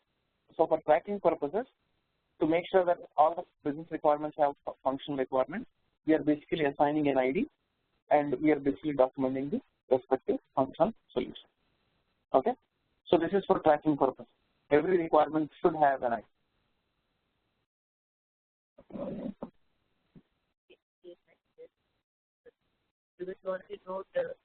you know, the 1.12 through 6.1. Right. So they're only going to be doing the functional requirements for the first. No, what I'm doing is all the functional business requirements 1.0 through 6.1 I'm addressing in 1.0, SSC 1.0, FR 1.0. Yeah, many to one mapping. Okay.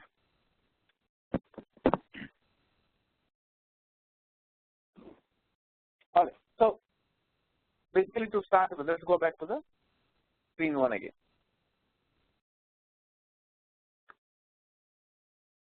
So our functional requirements should start technically here from again, right? From this screen again. So to start with, right, when you're documenting a functional requirement, the first thing what you have to do is you have to specify clearly as of how the user is landing on the screen. That's where we start, right? So that's a starting point. Let us assume that as soon as the user logs in, work with the client page is displayed by default. But let's make that assumption, okay? And let's get started.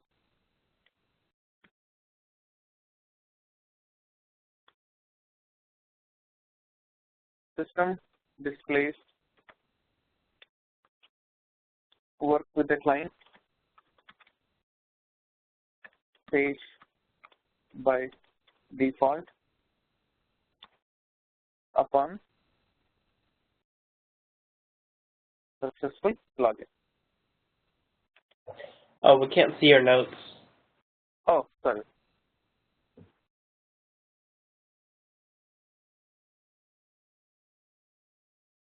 I just made this table, folks. I don't think you saw me make this, but just made this table to, explicitly, clarify that for all the business requirements 1.0 to 6.1, I'm going to address it with the SSCFR 1.0. So every functional requirement should also have an ID.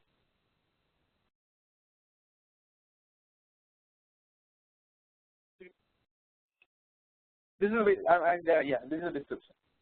System displays work with the client page by default upon successful login. So this is like in the table below FRD That's fine. You can do it. Okay. So now, while documenting the functional requirements for every screen that you're going to document, you have to break down the whole process into 2 steps. Number 1, for this screen, you will have to define the user interface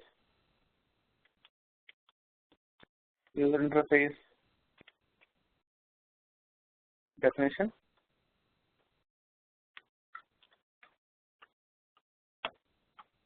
and the other part is the user interaction description.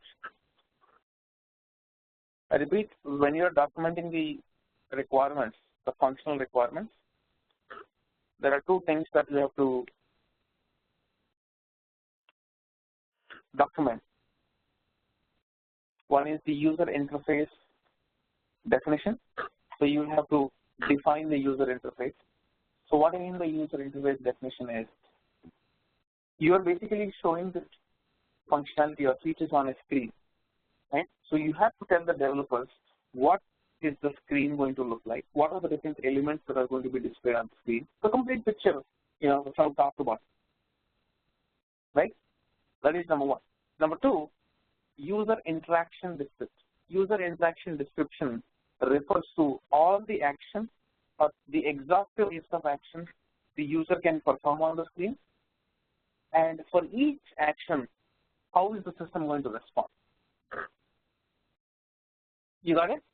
User interaction description will document the exhaustive list of actions the user can perform on the screen, and for each action, how is the system going to respond will be documented in the system. Okay? And basically we started with the entry point, right? So the entry point of the screen. So when you're documenting functional requirements, I think there are 4 things you have to do. One is the entry point for that screen, right? So the entry point is how is the user going to land on the screen, number 1. For that particular screen, you have to document the user interface definition. A user interface definition basically is going to document the or define the user interface. As of what does the screen look like? What are the different elements that are displayed on the screen? All that information from the top to bottom. And thirdly, the user interaction. The user interaction will refer to all the actions, the exhaustive list of actions the user can perform on the screen. And for each action, how is the system going to respond? What are the different messages that will be displayed? That information will be documented in detail in the user interaction description. And once you have finished everything, then the last step is the exit criteria. So how one are going to exit this screen, and what are the other screens which are logically connected? Hyperlinked, or how is the connection from this screen to the next screen? So where is the user going to go logically, to the next screen? So that information is called as the exit criteria, right? So that is how you will end. So that is once you document the exit criteria, the functional requirements for that particular screen are complete. That actually starts the entry point for the other, right? I think once we finish what we document, I think you'll know what I'm talking about. Okay? All right. To start with, so we already documented the entry criteria, right? So now is the user interface definition. Now, when you are documenting this user interface definition, you will have to define what is displayed on the page, because you have to tell the developer what exactly is going to be displayed on the page from the top left corner here, from the top left corner all the way to the bottom.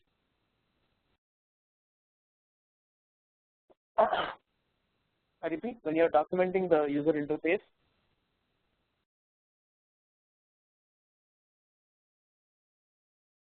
so assuming that this is the page, right? This is the tab anyway. So assuming that is the page, you have to start defining this from the top left corner and go all the way to the bottom.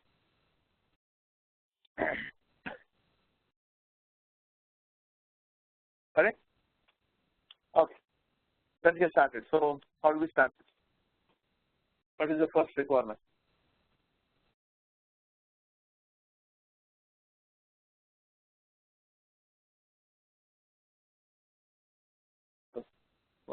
Yeah.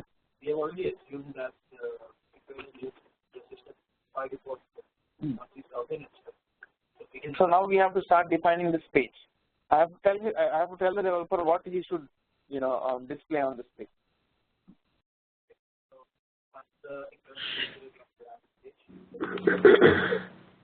Should have a title. Title, yes, right. So here to start with, this is the title, right? So that's good. So system displays the page title, work with text line on the top left corner of the screen.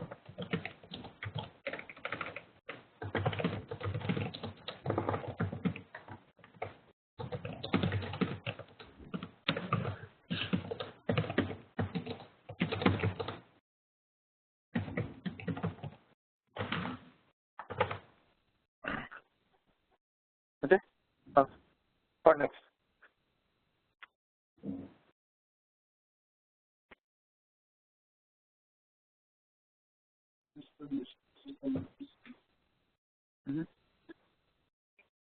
Systems to display the various fields to be entered or to be various fields used by the internal user to list the various fields to be entered by the user. I'm lost. Start again. That's fine. It happened. It happened with me. It happened with everybody.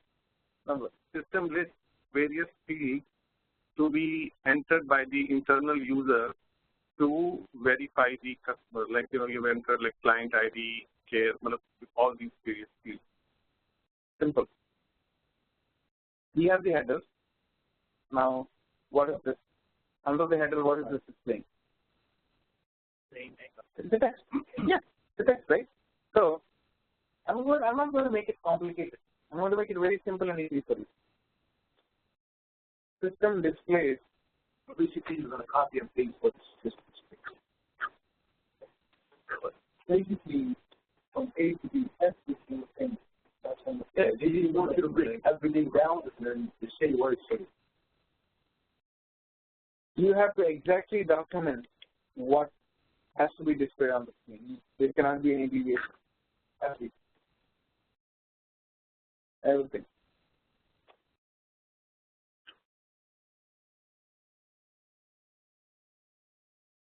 Because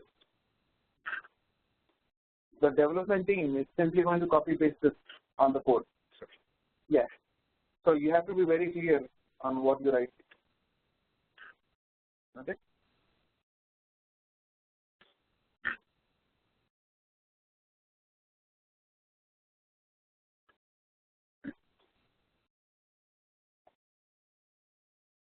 All right. Next. System display set by client user ID. But so basically now let's take it step by step, right? So what are these circles called?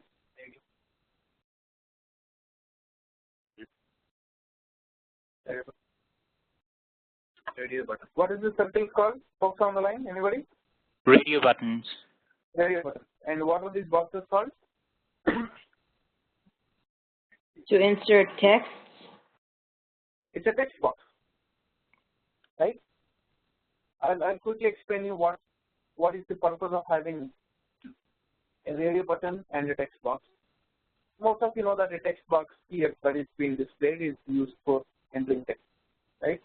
It enables the users to enter text, and the radio button will enforce the internal user to select one option at a time. So here, the requirement is that they should be able to enter at least one, right? So we don't want the user to enter multiple search criteria. It's going to make it complicated, right? So that's the reason, in order to enforce the users to select one option at a time, only one option at a time, we have to use radio button, from a technology perspective. And let us say if we have to allow the users to choose multiple options, what should we give? Checkbox. Checkboxes. Checkbox. Do all of you understand what a checkbox is? Yes, I understand it. Yeah. Okay.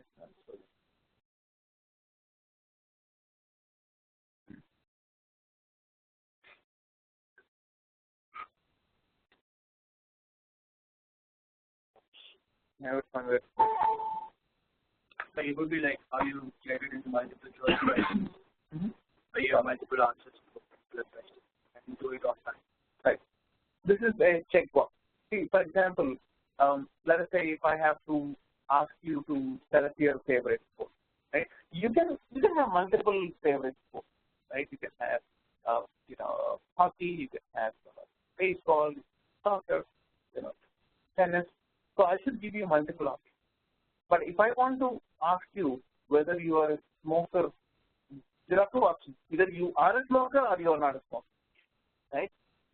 So in that case, I will give radio button to give you only two choices, or force you to select only one out of the two. Radio button basically allows the user to select only one among multiple options. Checkbox is for multiple.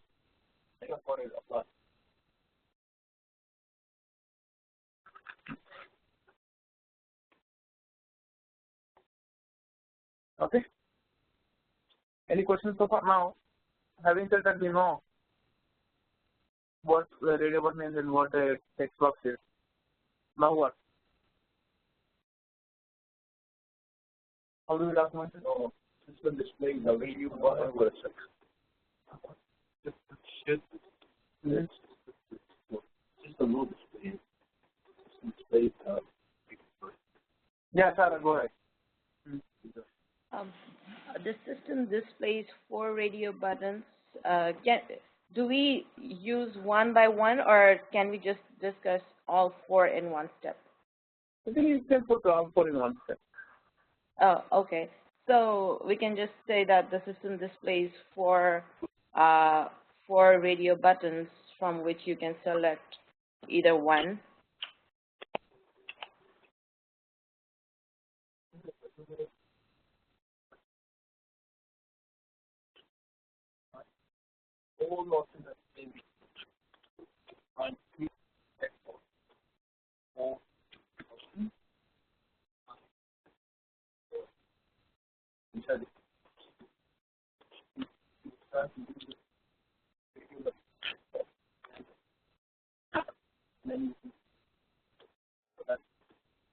Yes, you want to go through.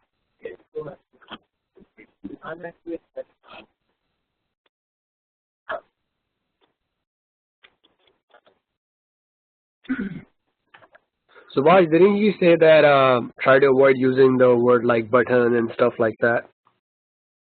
Yes. In the business requirement. Business That was in the VI. requirement. That was in the VI.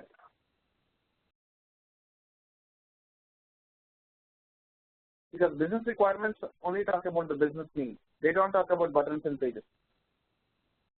A solution definitely should talk about, the whole process.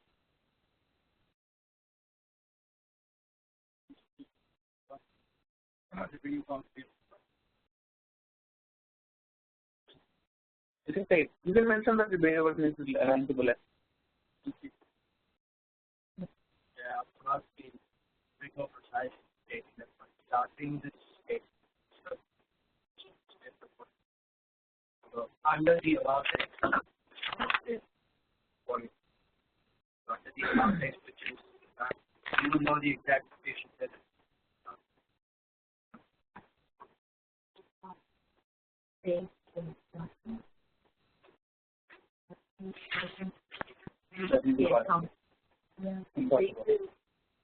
Normally what happens is, in addition to this interface definition, you will also be responsible for creating these screens. You will actually design these screens in the real. Okay, so and then there are certain tools to design these screens, like tools like Object.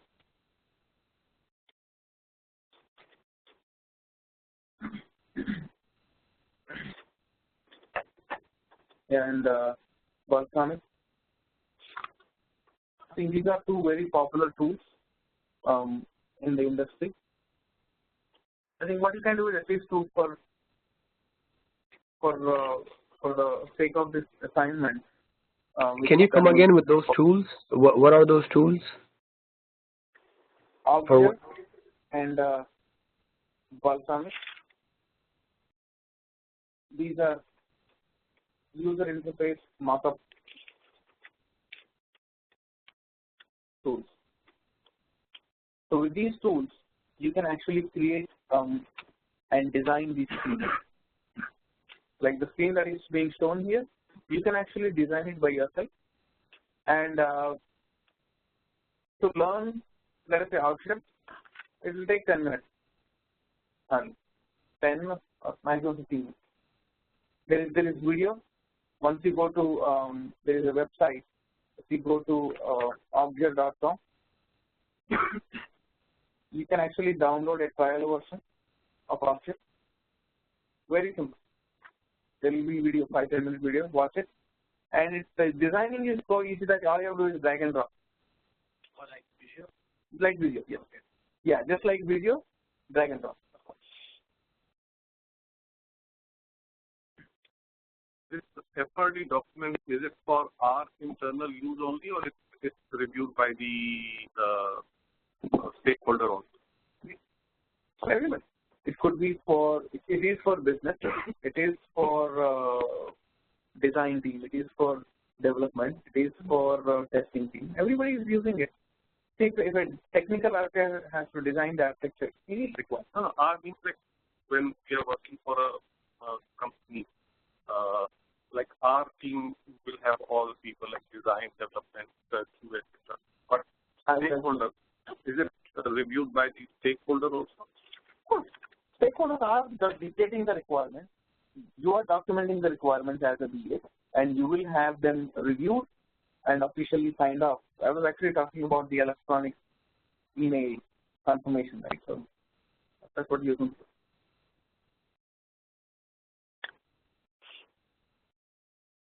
Any questions so far? I know that we talked about systems here, right? This is different, I understand. User-face definition, user-face interaction is different. But in a use case, we also talk about user and system interaction. How does the active and system interaction? Isn't it the same thing? User and the active? No. The user could be one individual, but actors could be multiple. Now, when you say user, what does it mean? Whoever's using the system. No, but there could be different types of users, right? So you basically call them as actors. I mean, yeah, technically the meaning is same, but what you and I'm talking about are same, but I think the verbiage is different. Yeah, go ahead and let's focus on the question. Yes. So in this case, how does that differ from this? I know this is much more detailed. We won't be describing any user interaction, user interface in the use case.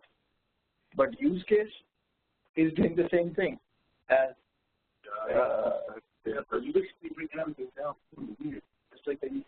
okay. So basically the question here is how different is, I mean, what is the objective of documenting a functional requirement in this format versus documenting a use case? Use case is also details, right? And when you are documenting functional requirements, you can document it via use cases in the form of use cases, or you can document it in this format, which is basically breaking down it into 4 parts: the entry point, the interface definition, description, followed by the exit point. So, in other words, there are different ways of documenting functional requirements. One way is use cases. This is another way that is popular.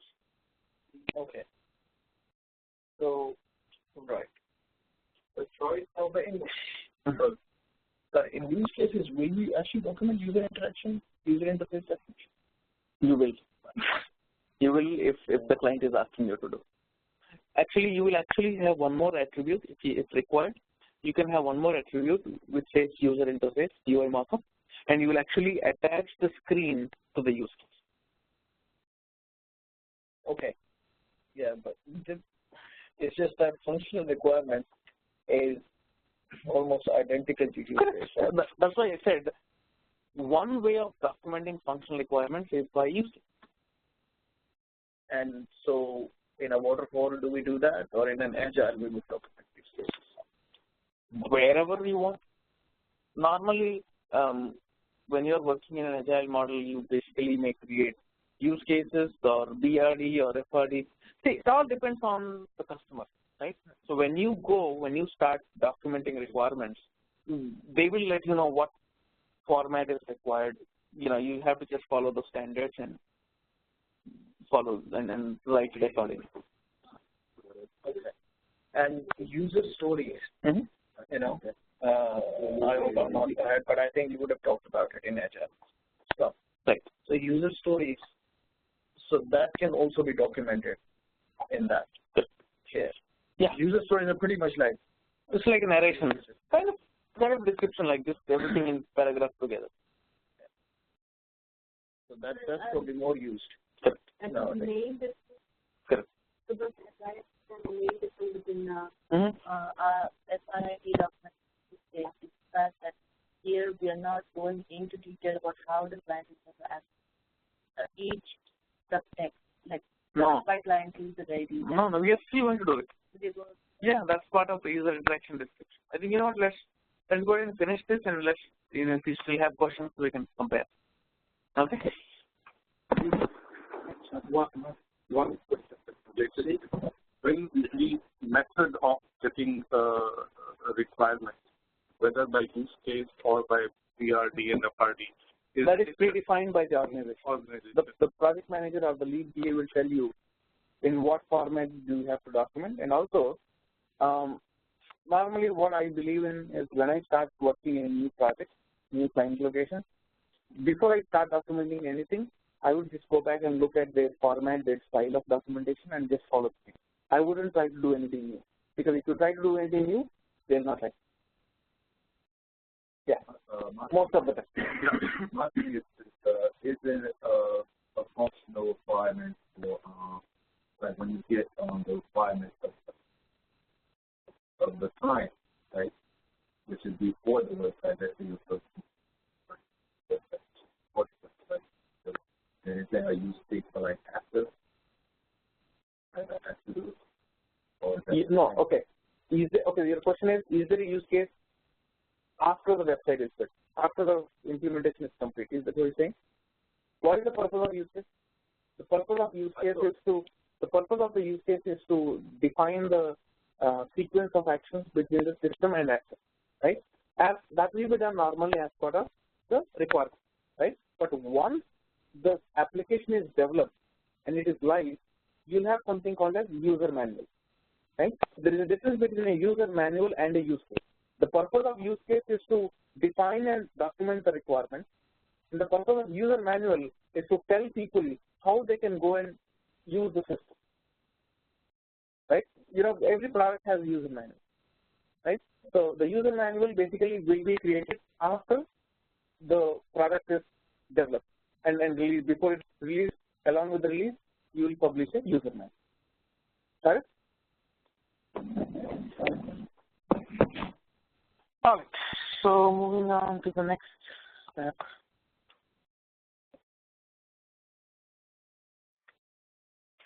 System displays. So once we are done, and also one more thing, I think the most important thing is this client search by client user. It's a text box, right? So text box should have certain features, but certain properties, right? So for instance, here, let us say by the standard, client user ID is alphanumeric, right? Let us say the client user ID is alphanumeric. Then when the ID is being entered, I mean, you have to tell the developers what is acceptable and what is not acceptable, right? So is let us say alphanumeric, okay, with minimum 8 and max 12 characters, let us say, right? And again, this is already predefined, right? It's already predefined. You just have to document it, right? Always starts with an alphabet, right? And you can also, give some more conditions. You can say does not contain special characters, right? Or spaces in between.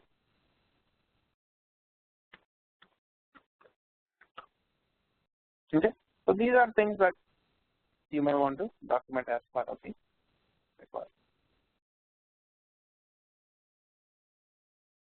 And also one more thing. So by default, when the page loads, one of the radio button is always selected. Okay, and here the first one is selected. So here, search by client user ID is selected by default when the page loads. Okay, so I have to mention it. Selected by default.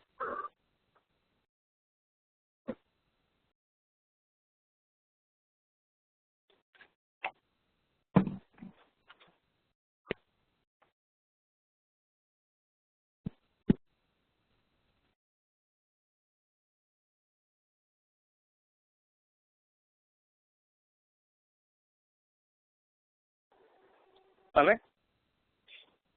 So search by client user ID selected by default.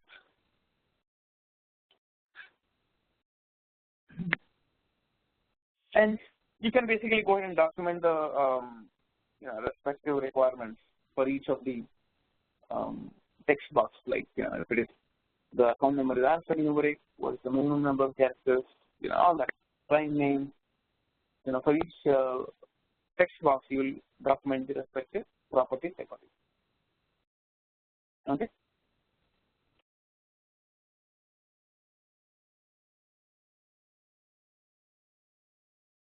Next. So assuming that we have finished this, now what next? Next button, right? So system displays a button with a label next in the bottom of the page. Button, I don't care what button, just a button. A button basically should be equal, right?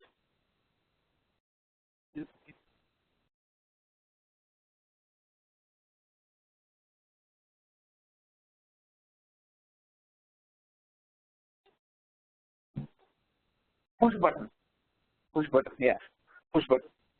If you want to call it, it's a push button. I mean, when you say button, it's not. I mean, the assumption is that whenever I'm saying a button, this is it. It's a push button. Until I mention it as a radio button or anything.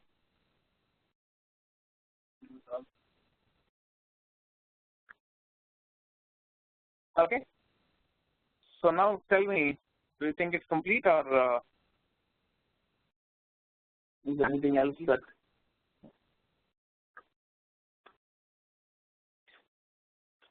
Complete in the page? What about the background colors and boxes? That's a very good question. I was just about to talk about it. I think you are not able to see, but this work with a client has some background color. Then even this next button has some background colors. The fonts are different. You're not able to see it here. But when you're documenting the functional requirements, and also the font here is bold, and here this font is different, this font is different, right? So all these requirements will not be documented in the functional specification. Will not be. You will not document all that information about the font color, the background color, the font type, the text color. All that will not be part of the functional specification. That will be taken care by the design team. So there is a UI design team who will be responsible for, and again, every organization has a UX or UI design experts. Their job is to understand the requirements. So let's say you come up with this markup based on your requirements. Right? So what happens is you will actually share it with the UI experts, and they will rearrange these based on the standards. So for instance, let us say the button based on the industry standard has to be always on the left. So they'll tell you, to organize this page accordingly. And also the font color, the font type, the size of the button, the color of the button, the font type, the font color, everything is predefined. For example, if you go to a Bank of America's website, right? Any application that they develop on the website is predefined. So when I worked in a bank, they had standards. So if a web page is being displayed, the text displayed on the radio button size, the text box size, the color of the border of the text box, everything is predefined. So there is a predefined standard. Nobody is going to challenge those standards, right? When a development team is implementing it, they have to just get the requirements and they have to implement the solution using those standards. Nobody is questioning, nobody is challenging. You just blindly follow the standards.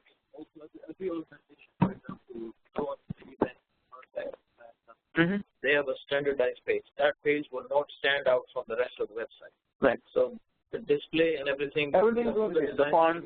Everything is going to be the same. Okay. All right. So, do you think we're done with the user interface description? What about the answers a moment ago? We did. After this, the user should be able to navigate the next page or any other application. Correct. But here, in this step, we wanted to document the user interface definition. So user interface, we have documented this whole page, right? Now the next step is the user interaction, right? That's the main step. There's a page to define its wireframe, or in a wireframe system displays these options. Do we do that? So we don't refer to wireframe. Wireframe is only for reference. Okay. But technically, whatever I've described is how the page should look like and do. So we leave it to the mockup. We design the markup and we do it. Okay. Okay. So now the next step is the user interaction description.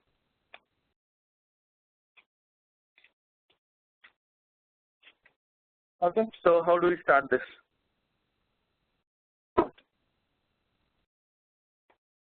Okay, let me explain user interaction description again. In the user interaction description, you will document the exhaustive list of actions the user will perform on the screen, and how is the system going to respond for each action. All those actions will be documented in the user interaction. Yeah, scenarios or actions, whatever you want to call. You will document it in this section. Okay. So, simple example. What are the different things the user can do? This is already selected. So he can select this, and he can enter it invalid ID, right? And he'll click the next button.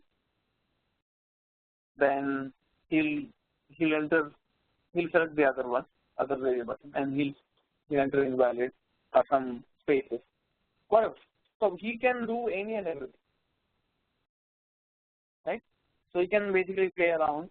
For each action he's performing, system should basically respond back and tell him whatever he's doing is right or wrong. If it is right, then you basically goes to the next level. If it is wrong, then you should basically display some errors, relevant error message. Okay? So tell me, how do you want to document this?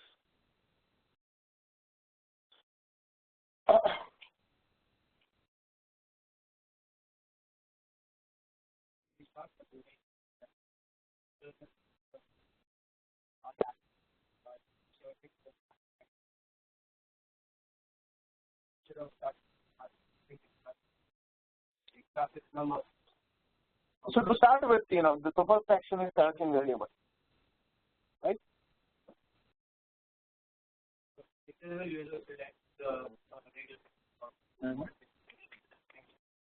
So let's put it this way.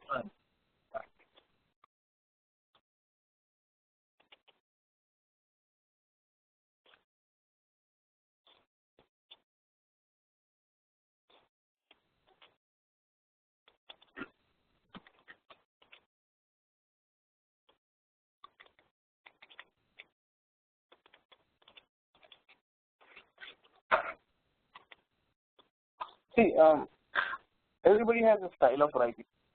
Okay, so stick to your, comfort zone. I'm not going to tell you that okay, this is the only way of writing. As long as you are able to communicate the information clearly, I think you're good. Okay.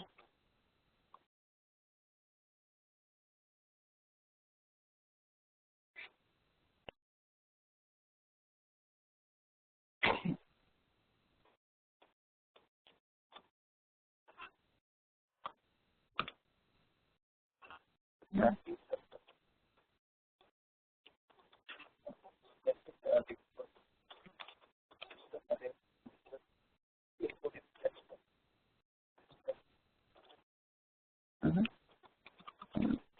Let's go for it. Even as I said, you can write anything. I just want to optimize it, and I don't want to redundant this information. So I'm just trying to find an optimized way of document. But you can choose anything.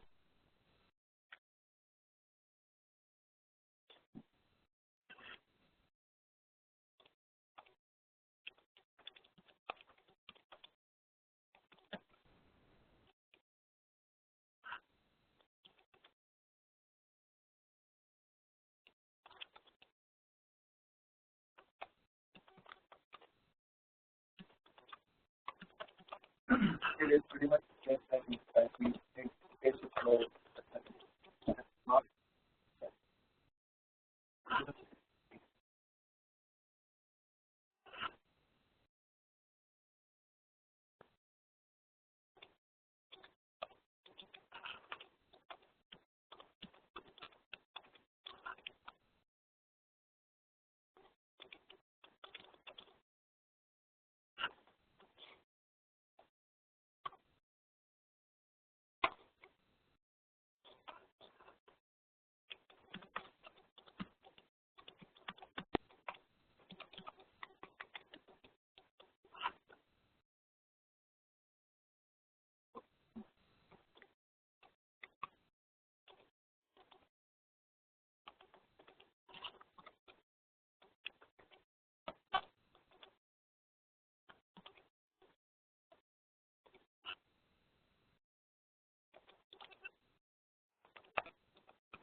I hope you are getting the gist of what I'm trying to convey here.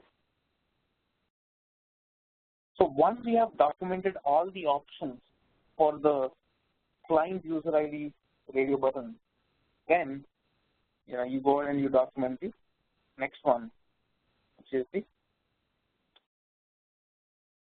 So I'm not done yet with this, but I'm moving on, because, assuming that you know what I'm talking about, right? So the next option will be the account. Okay.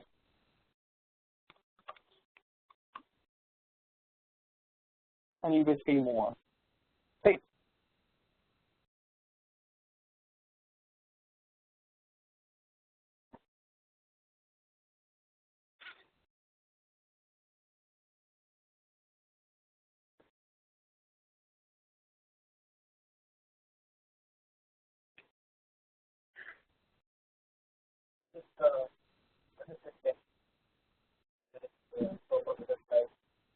And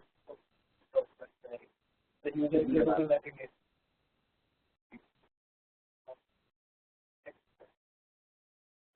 So what I'm going to do is I'm basically going to identify all the exhaustive list of errors that could happen, and complete this document, complete this process. And what will be the final step, which is the exit point, is upon entering a valid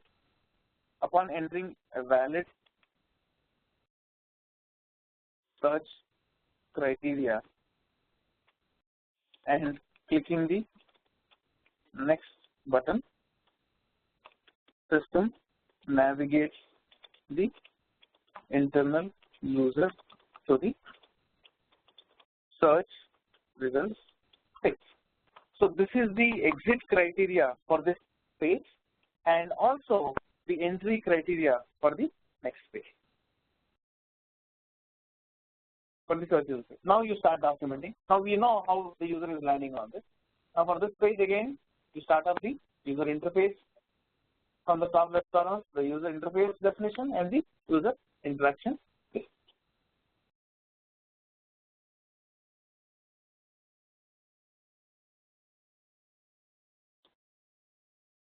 Simple assignment for tomorrow.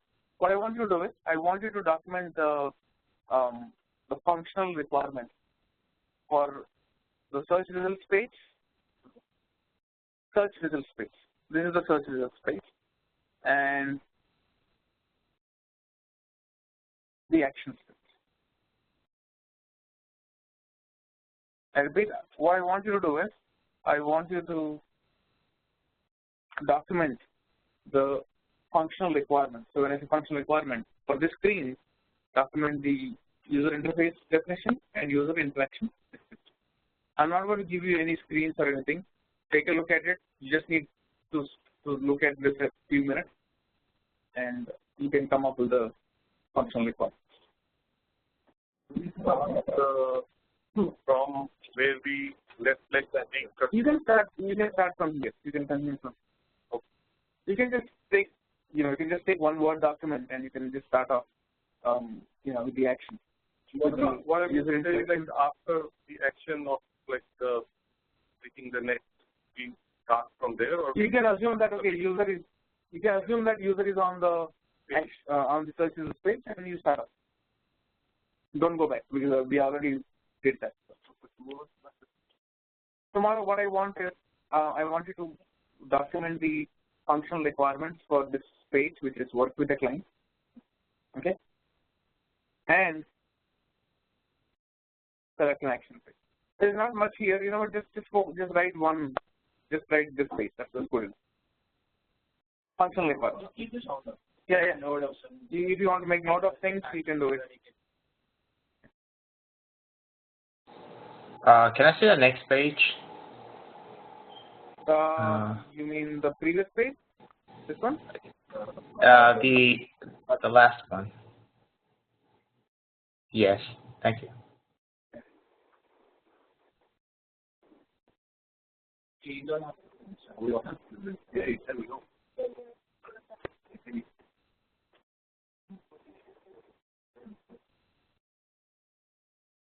So we're just writing the functional requirement for the both pages, correct? Sorry? No. I'm saying we're just writing the functional requirement for the both of the pages that you just showed us. Correct. Just one page is good enough. I think this page is good enough. So we're not doing the last page? You're not doing the last page, just this page. Just work on this page. Okay. I don't want to burden you on the weekend.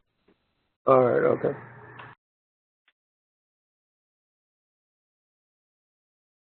Just document the user interface definition and the user interaction description. This page looks very simple, but there is a lot of information. You have to do a lot of analysis because every word displayed on this page has a meaning. Okay, and also, if you see here, if you go to the bottom, there is some pagination, to navigate back and forth, and there is a logic as of when these buttons will appear and disappear. I don't want to tell you the logic. I want you to figure this out, because by reading this, you can understand what the logic is.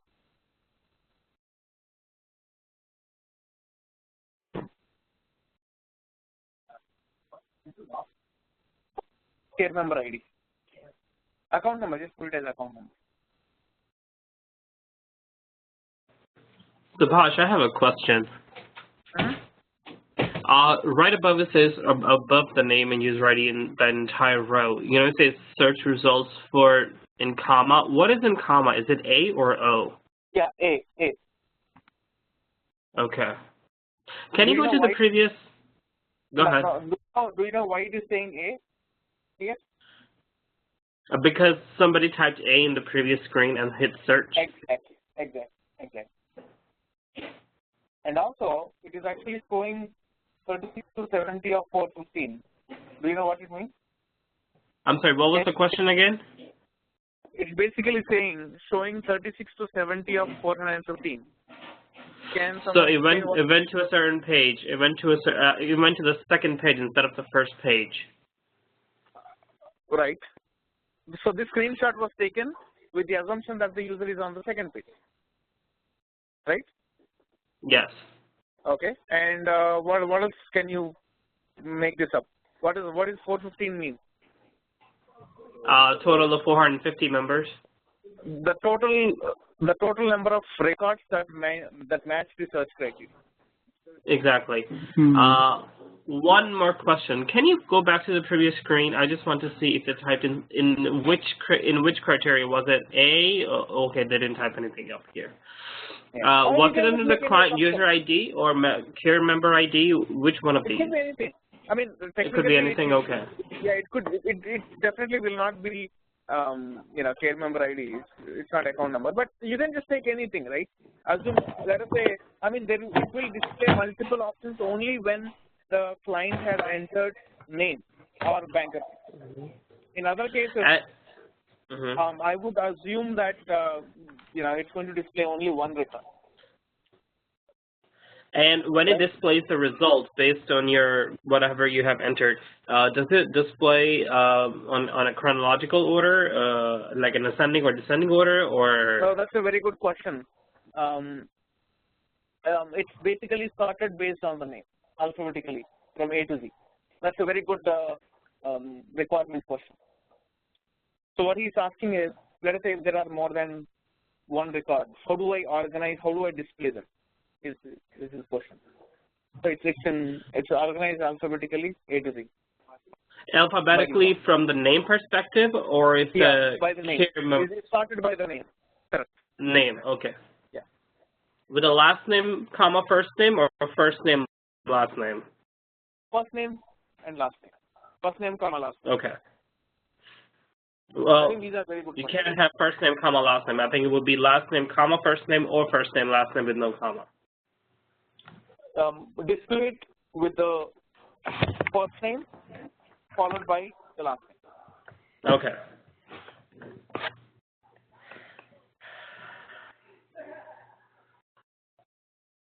And user ID has nothing to do with the chronological order. No. Okay. I'm good. Thanks. Okay. These are not real names.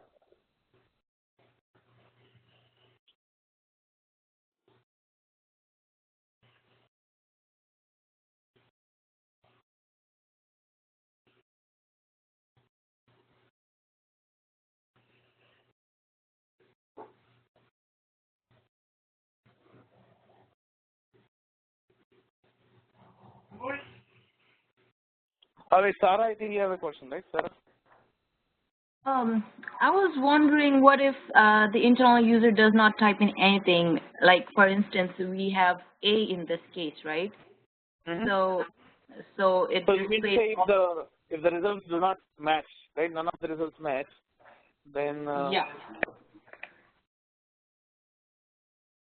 This is what you show. Okay. That's a good question. In the previous Thank you. Primary member name, banker name, that is the person from the bank who's dealing with the customer primarily. Every customer will have a banker associated. Even if you have a bank account, you will have technically you should have whenever you have opened, from a system point of view, whoever has opened it and then the branch perspective, there will be a banker assigned to you. But of course, they will not help you on a frequent basis. But normally, when it comes to premium clients, they keep calling them and they keep working with them, for investment management.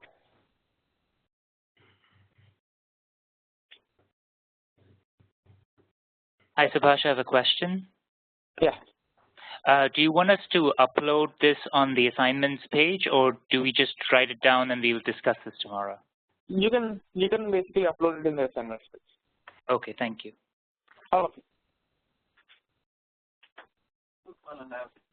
Same similar question about what? Test case. Just don't talk about test case now, because I'm going to discuss in detail about test cases. So when I talk about test cases, after I finish, if you still have questions, then I think it will help. Because so we're talking. Hold on 1 second. Because if I have to clarify about a topic which nobody knows, people will get confused. But I think if you want me to have a one-on-one with you, on any question, we can have one on. Okay? Quick question, Subhash. The due date for this assignment, that would be tonight by 11:59 p.m.? Before tomorrow's class. Hey, Before, okay. Interaction and user interaction and user interface, correct? Correct. Okay, thank you. Subhash, can you show the FRD form you just completed? Just take any Word document and just type it in there.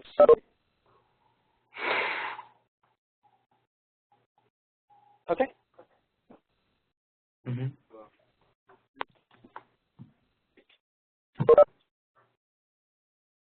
Any more questions, folks? Yeah. I was wondering if we could get any feedback from the assignment that we submitted. Sure, I'll go ahead and take a look at it and I'll revert back to you. Okay, thank you. Thank you. All right, folks, if we don't have any questions, then I think I'm done for the day. We will touch base tomorrow again. And tomorrow I think it's going to be a bit more interesting because I'm not going to show you any screens. Now we basically reverse engineered, right? We saw the screens and we kind of came up with the BRD, FRD. Tomorrow what I'm going to do is I'm going to throw a scenario for you. From one of the actions, I'll throw a scenario for you. And I'll let you ask questions and I'll let you, come up with the BRD and FRD and the UI also. So that's the traditional way of doing it. Okay? Don't miss too much, sir.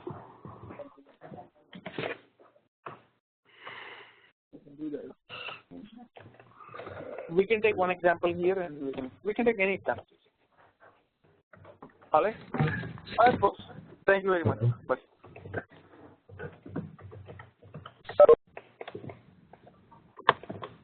What do you guys think?